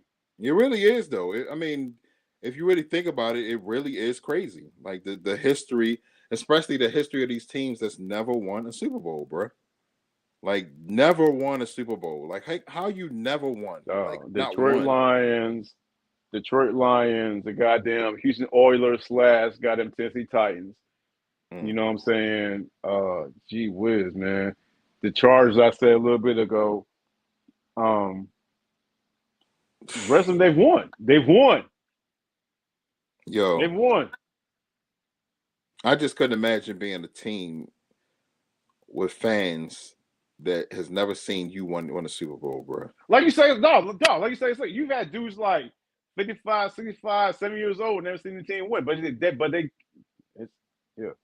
has to be frustrating, bro. Yeah, it's definitely. I'm thinking of that shit in my mind, right? That's why, dog. That's what I'm saying. It's so hard for me being an Atlanta Falcons fan. Right. Yeah. I mean, the whole 23, like you said, we can talk about joint conversation, dog. We can talk about that goddamn 20-3 shit. But I don't know, man. I don't want to talk I about it. mean, you know, I mean, it is what it is, bro. I mean, we not team, because the Falcons We've never won Super Bowl never won a Super Bowl, right? I ever. know. Yeah, I was right. So yeah, Falcons never won a Super Bowl. No, trust me, I know. You know what I'm saying? Right. So but at the end of the day, bro, it's just like the history of this league is out of this world, incredible, bro. Absolutely. It really is, and it can be talked about for years and years and years. That's why I love watching like A Football Life and all of those like old YouTube videos, and the NFL does a great job putting those shows together when they do talk. Excellent job, man. The NFL is the only league in America that's literally a 12-month league, year-round Right. league. You know what I'm saying? I thought about another one, the goddamn fucking Minnesota Vikings. They won one. Of course, I think they won one back in goddamn the '60s and shit. I think. Because I all I know is, man, they played the goddamn Raiders one time and got their asses whooped. tell you this much: when it comes to those damn Vikings, bro, the Vikings, it sucks for them because they've come so close so many times. You know what I'm saying? And they almost made Super Bowl one year, but guess who stopped them? Atlanta Falcons, '98. That was Randy Moss's rookie year. Yes, his rookie year. Don't forget about when Brett Favre went there. And I forgot about that. Yeah, Brett Favre, he threw that interception against the Saints across his body. Come on, bro. You Brett Favre, you a veteran. You know you never make that throw, especially in a pivotal moment like this. And you know what's so crazy, especially man? knowing that Brett could have ran for that first down, bro. Yeah. And what's so crazy, man? People forget about Brett Favre for 1 year played for the Jets. You know that shit? Yeah, that was just a waste of time, though. It was though. Just like when Kurt Warner played for the goddamn Giants. Yeah, that was just a waste of time. I don't even know. I mean, that was an instance of Brett Favre being one of them quarterbacks that just couldn't let it go. He didn't know what else he was going to do without football. It's a lot of not just quarterbacks, but it's a lot of players that deal with those emotions of not knowing what to do after football. And Brett was one of those dudes. He didn't know what he was going to do after football. So let me just go to another team. No. Well, he went to the Jets, and then he went to the Vikings And balled the fuck out. Oh, that's right. No, I thought he ended with the Jets. No. He ended with the Vikings. No, he ended with the Vikings. You absolutely right. Because he was only with the Jets for a quick little stint. Yeah, what's that? Like a little year. Shit, yeah. Yeah. So, that pissed me off, bro, because I was going for Brett that year because the Ravens the Ravens was out that year. We lost. I think that year we lost to the Steelers. The Steelers put us out, so I was going for Brett that year because Brett is my favorite quarterback of all time. So I was going for Brett that year, and when he threw that interception, man, I was so pissed. I couldn't believe he threw that damn interception, bro. I really couldn't. Across his body at a pivotal moment like that, and he could have just ran for the first down. He threw that pass, and homeboy picked that shit off, dog. Oh, man. And I believe it was Joe Buck that was called in that game. I think, if I'm not mistaken. And Buck you could hear how pissed he was in his voice. Like, what are you doing, bro? Like, why would you even throw that? Nigga, you know what? I thought about another team, dog. I thought about another team who's been like about 4 Super Bowls. Well, let's not talk about the damn Bills and shit. The Bills won the 4 straight Super Bowls, dog, and lost every single one. Yeah, you gotta think about the Bills, bro. I mean, you know what I'm saying? I know I've heard that story since I was younger, and I was just like, "There's no way." But watching the highlights here, that was pretty embarrassing. 4 straight Super Bowls, bro, and didn't win one. Not one. Like, how do you go to the Super Bowl 4 straight times and just every single time? But Pete Gameday, here's an interesting fact. Here's an interesting fact. Each team they lost to in Super Bowl was an NFC East team. Oh, they lost back to back to the no, the first one they lost to the Giants. Second one they lost to the Redskins, and they lost back to back to the Cowboys. Yeah. Yeah. I mean, Cincinnati Bengals at 1-1. yeah. The Bengals never won one. That's true. So you think about the hungriness of these fans and these, not just, I mean, I say fans because I really, as a fan, I really care about the fans. Like, like, especially fans that never been able to have a parade in their town for a Super Bowl win. Like, because Baltimore was rocking. Baltimore was rocking with those two Super Bowls. You know what I'm saying? So, I get it, bro, but the history of this league, bro, is out of this world amazing, and I'll continue to talk about it. I'll continue to watch it. My wife is upstairs right now, still talking to her friends and everybody. So I might, after we end this live, I might end up going upstairs and watching a little YouTube and watch some old highlights from some old NFL Yeah, highlights. man. Shit. Hey, for the cave diggers don't know, man. This man about it. Like I said, man, that one time I was in your crib, man, when we was trying to, deceive you and Yeah, shit. I remember that. Yeah, we watching. What was it? The 100 fastest players in the NFL, dog. Yeah. You know what I mean? And even Yeah. then, dog, I was like, damn, Josh Cribbs on them boys. So it's like the NFL is an institution and it's a nation, dog. The NFL is an institution in America. Period. Yeah, that's a fact. That's a fact. And then it's not even just the players, bro. A lot of people don't give the announcers their credit, bro. Like the announcers make the games very exciting Oh too. yeah. You know what I'm saying? I still think about Brett Favre to Greg Lewis and Paul Allen. Paul Allen, who is the number one, like the legend of Minnesota when he, on the radio. He's the number one guy when it comes to the radio in Minnesota. Paul Allen, and he called that play when Brett Favre threw that bomb to Greg Lewis in the end zone to win that game.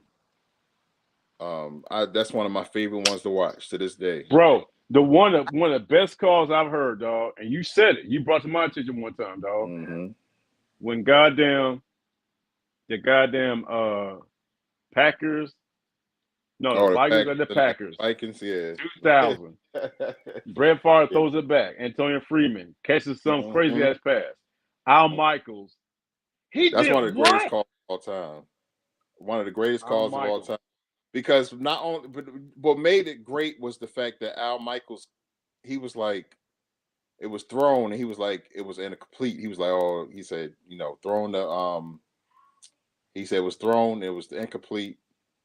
And then once, was it who was it? Freeman, Antonio Freeman. Freeman, yeah. Once Freeman got up and started running, he was like, "Wait a minute, what? I mean, what are they going to call this? That he caught it?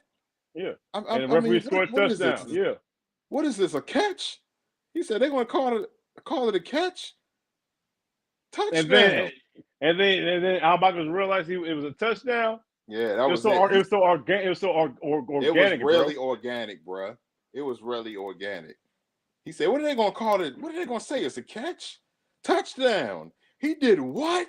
He did what? Oh, but he didn't do that. He did what till like 10 seconds later and stuff. Yeah, bro. That shit was so funny, bro. I'm telling you, dog. He did what?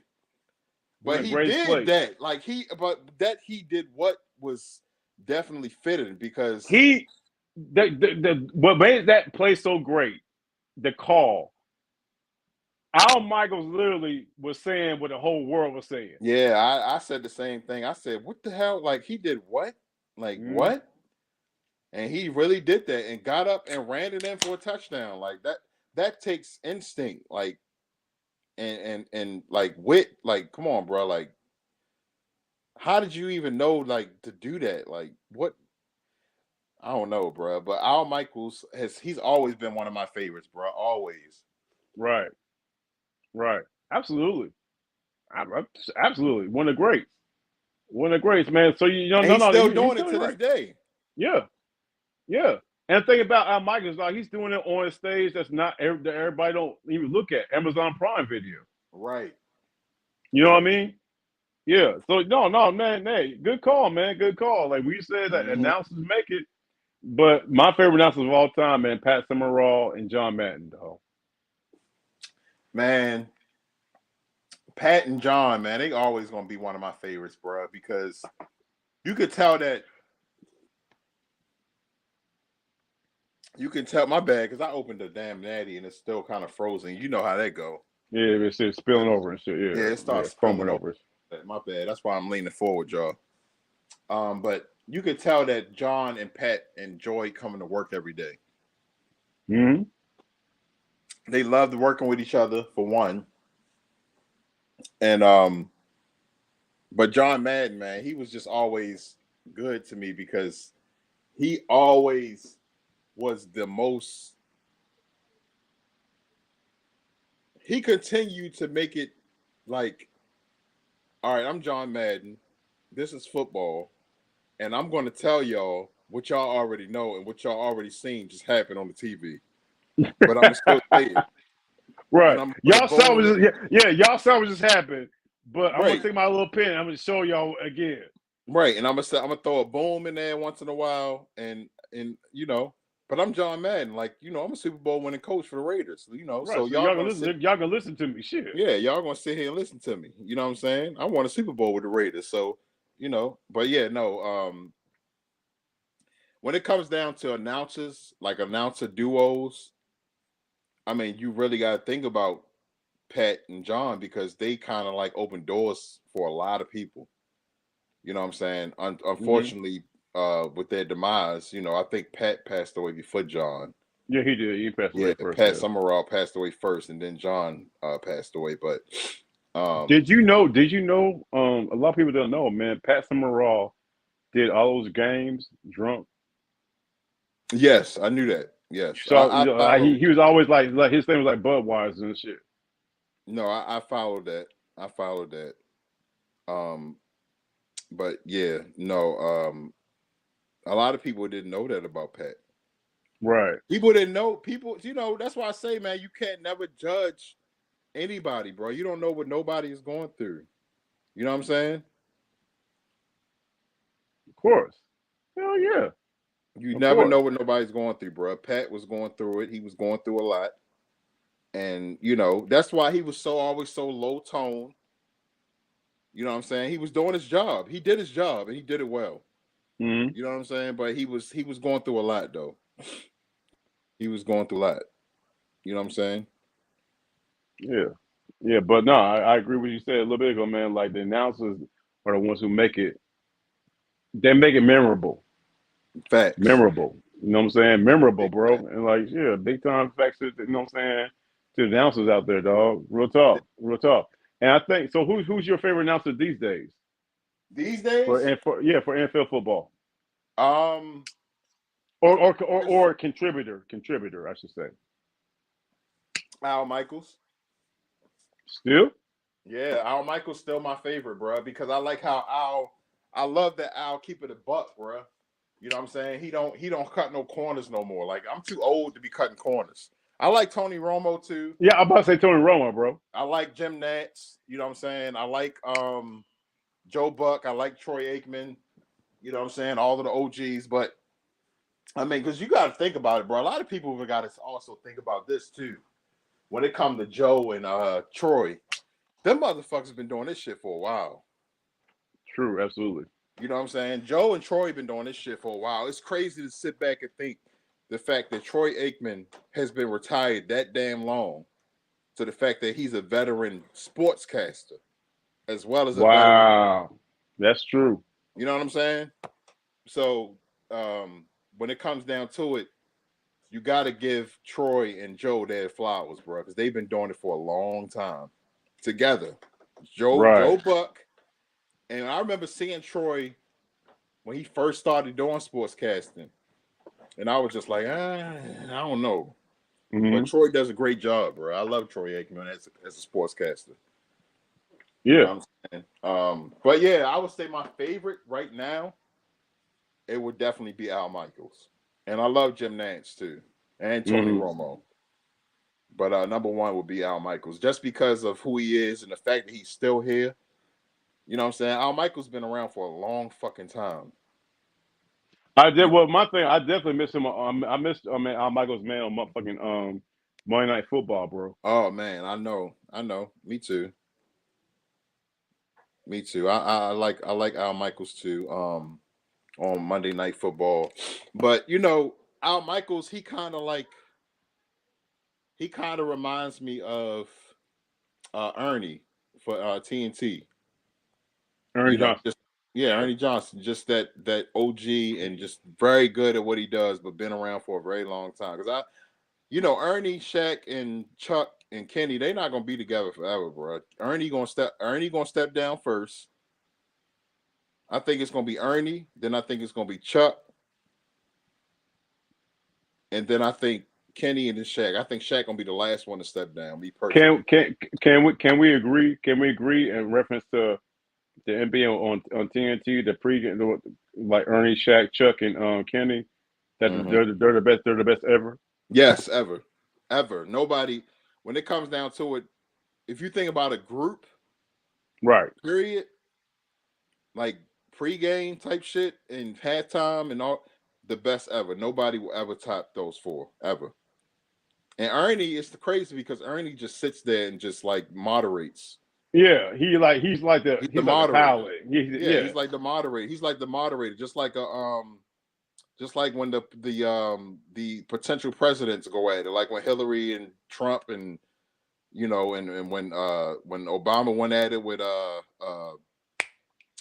what's his name? They the moderators. McCain. Yeah, they the moderators. Mitt Romney too. Yeah, that's what I was thinking about. Mitt Romney. Okay.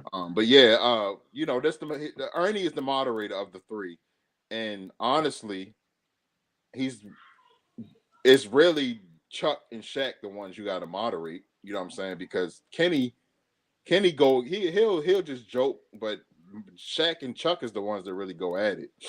You know what I'm saying? Kenny's he's like the peacemaker. Yeah, somewhat. Yeah. I mean, Kenny he'll throw us some shots, but they don't really go at it with Kenny like that.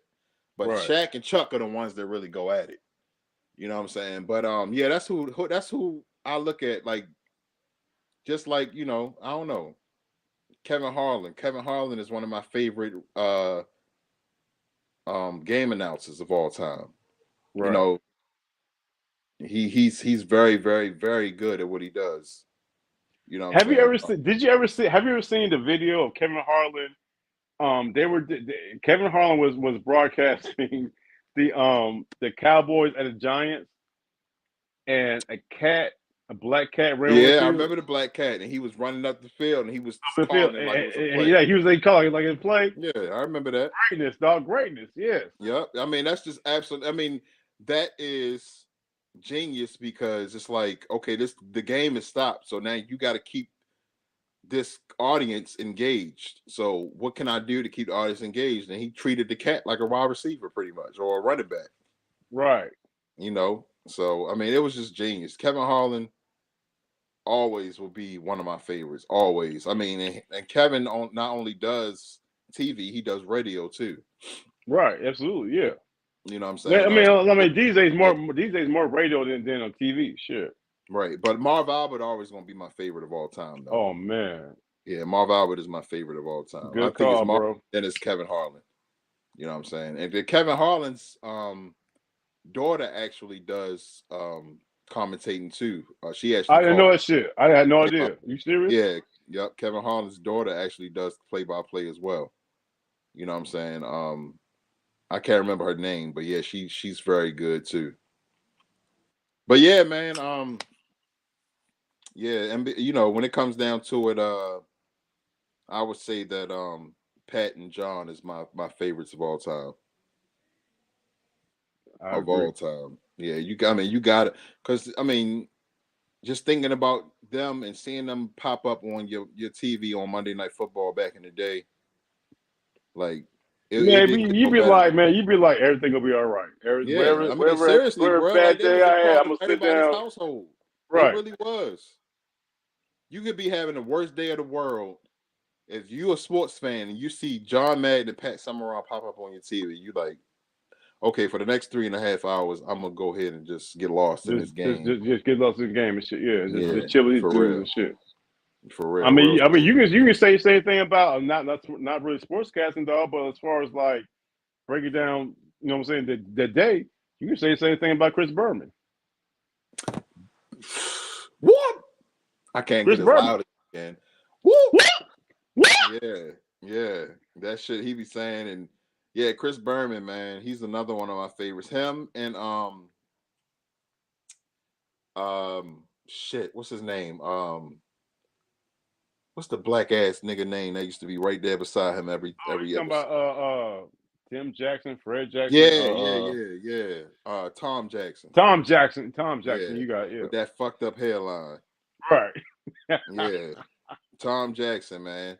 But I mean, they, when it came to sport, you want to know what happened on the NFL football games. That's who you went to go see, Berman. Yeah, man. And mind you, dog, that's before we had internet. That's facts. So you had to watch them boys. You know what I'm saying? But what I've heard lately is the fact that ESPN is they fired a whole lot of people because they losing money because people not watching ESPN no more. Here's the deal: ESPN and stuff like that is about to go totally internet. Yeah, and ESPN as we know is about to be gone. Yeah, you know what I'm saying? That's unfortunately, bro. That's why you gotta enjoy what you're watching. That's why, like, my favorite show is to watch on ESPN is fucking SVP, Scott Van Pelt. I love Scott Van Pelt. You know what I'm saying? And I'll stay up until 12 o'clock because Scott Van Pelt, as we know, he only comes on like 12 o'clock at night. Oh no. You know what I mean? And I watch it. Yeah, I love Scott Van Pelt because he keeps it a buck and he's not biased. I can't stand a biased ass host. Right. You know what I'm saying? Scott keeps it a buck and he's not biased. That's what I love about him.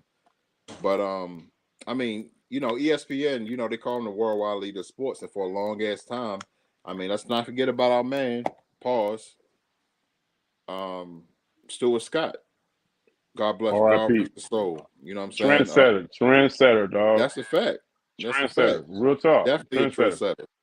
You know what I'm saying? But we can't forget about Stuart Scott. Stuart Scott built, he's one of the bricklayers of that ESPN network. You know what I'm saying? But ESPN, I mean, with the times that we in right now, I mean, we don't need ESPN, bro. We don't need NFL Network. We don't need none of them because we have these. Yeah, and that point, bro, and like even when you know what I'm saying, the announcers like, we got breaking news. You won't believe what happened with the guy. You won't believe what happened with the LA Rams. Stay tuned. Bro. All I gotta do is so it happened. Let me put my phone out. Because the ones that's breaking the news, like the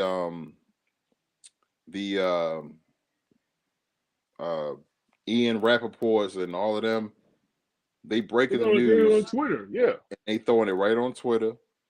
And as soon as they throw it on Twitter, ESPN and all of them, everybody's on it, bro. So like, it's like we don't need. I don't know when the last time I watched SportsCenter, bro. I only watch it with SVP. That's the only time I watch it, bro. Then I'm out. I don't even watch. I mean, I like SVP. I watch him if I'm still sitting up because SVP always come on after the big game.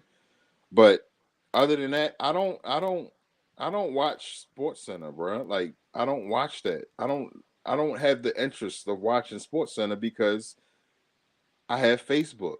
I have Twitter, yeah. Mm-hmm. You know what I'm saying? I don't need that. As soon as the game is over, bruh, I follow so many NFL pages on Facebook. As soon as the game is over and I go on Facebook and I refresh my page, everything I need to know is right there. It's right there in your fingertips, bro.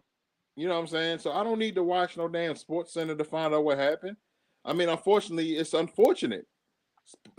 ESPN is considered to be in that pot of unneeded resources from back in the day. Correct. Just like MoneyGram and Western Union. Union, yeah.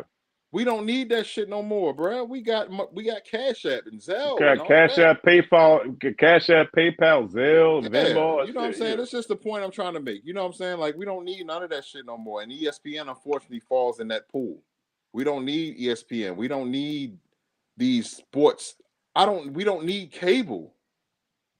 We know nobody needs cable. People have cable. We don't need cable. Nobody needs cable no more. The internet technology is where it's at, bro. And that's what everybody's aiming for. Even with the cars you drive, they even trying to get rid of the engines and put technology in that. Like, you know what I'm saying? Like, it's real shit, bro. Like, I feel you. it's just what it is. I feel you, bro. It's just Hey, what it listen, is. y'all, but we're gonna go and wrap this thing up right quick. Pause. You know what I mean? Before we wrap it up, Mm-hmm. pause. Let's give shout. Let's give love. Well, if you want, hey, it's up to you. Let's give Mm-hmm. love. Let's give love to Shereese and Sonya right quick. Okay.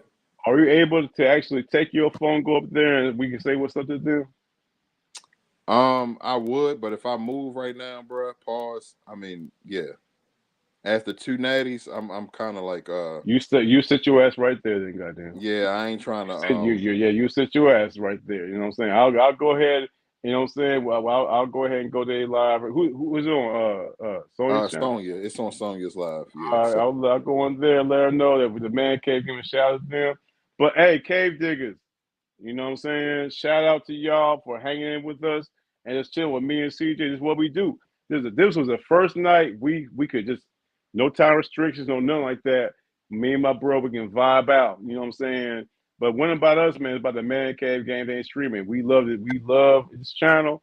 We love, you know what I'm saying, the brothers, everything that we doing, and it's a movement. You know what I mean? So I'm going to go ahead, you know what I'm saying, and head us out right quick. Before I do that, man, I'm going to go ahead and CJ and let us know you got any thoughts or whatever, and we'll head on out. yeah, man. No, I mean, I don't really have anything except that I had a great time tonight. It was awesome as usual, man. Shout out to my man DEBOE for being an awesome host as usual. Um, Appreciate it, man. Thank you, uh, man. it's always an honor, man, to be here with you, bro, and talk about what we love to talk about as far as the NFL, man. And I mean, we've been on here for over almost 3.5 hours, man. I mean, we could have went for another two or I, I'm not even gonna get started because it's going to seem like bragging, you know what I'm saying? But yeah, me and DEBOE could do this, bro. Pause. Like, we could really, yeah. I'm not going to even say what I want to say because it's going to be a pause moment. But yeah, y'all know what I'm trying to say. Yeah, we got you, bro. Yeah, I got Yeah, that. but at the end of the day, man, I had a great time, man. We will see y'all again next Thursday for the recap of Week 10, and y'all make sure y'all check out 3 and Out on Tuesday nights with Ralph and DEBOE and TJ Embry. Um, And then Wednesday nights, check out my wife and I with the Social Den. Social Den, yes, sir. And then on Thursday nights, we right back with me and DEBOE once again with run it back, man. So, you know, we got y'all covered, man. At least 3 days out of the week, man. So if y'all want to you ain't got nothing else to do, come holler at us. You already know. Well said. Well said. Well, like my man CJ said, man, another episode of Run It Back. Friday Night Vision, Cave Diggers, and we appreciate y'all. You know what I'm saying? All, you know what I'm saying? All the Cave Diggers. We building over here. You know what I'm saying? Dre from Trip J, Michelle, Ruby. You know what I'm saying? Everybody, Jahar, everybody who rocking with us right here. We're running back. But like I said, man, like my brother CJ said, run it back. This is small piece of what we're doing right here. We're building right here with the actual Man Cave Game Day streaming. And man, we love y'all, man. And CJ, man, I had a great night, man. Great night, Absolutely. dog. Great night. You know what I Absolutely. mean? So, it is what it is right there. We're gonna go ahead on out. Y'all enjoy y'all Friday. You know what I'm talking about. We will be back here Monday night. You know what I'm Yep. saying? Me, CJ, as well as Ralph and Dre. Hopefully TJ as well with the Monday Night Football. We got the Broncos at the Bills, and we're gonna keep it going. You know what I mean? Oh, and also check out the new Man Cave Game Day streaming Facebook page. Yes. Doing thing. Dre put it together. So, you know what I'm saying? Shout out to Dre for doing that. And other than that, man, that's all I got for y'all, man. So appreciate y'all coming through. You know what I mean? And we'll do it again next week. You already Yep. know. Mancave Game and Streaming, running back, CJ, love you, boy. You Like know what I you, bro. mean? And man, tell Shereese, man, tell you, she like, shh, calm down. Oh, I God damn. got you, bro. I got you. I'm sure they still live. You can go right up in there. I'm about, okay, pause. Yeah, I think pause. I think they still live though. All right, I'm about to show my face in the place, man. Cave Jigs, y'all have a good night. Have a safe weekend, all that good stuff. And we'll see y'all soon. Running back, DEBOE and CJ. Peace. Peace. You already know.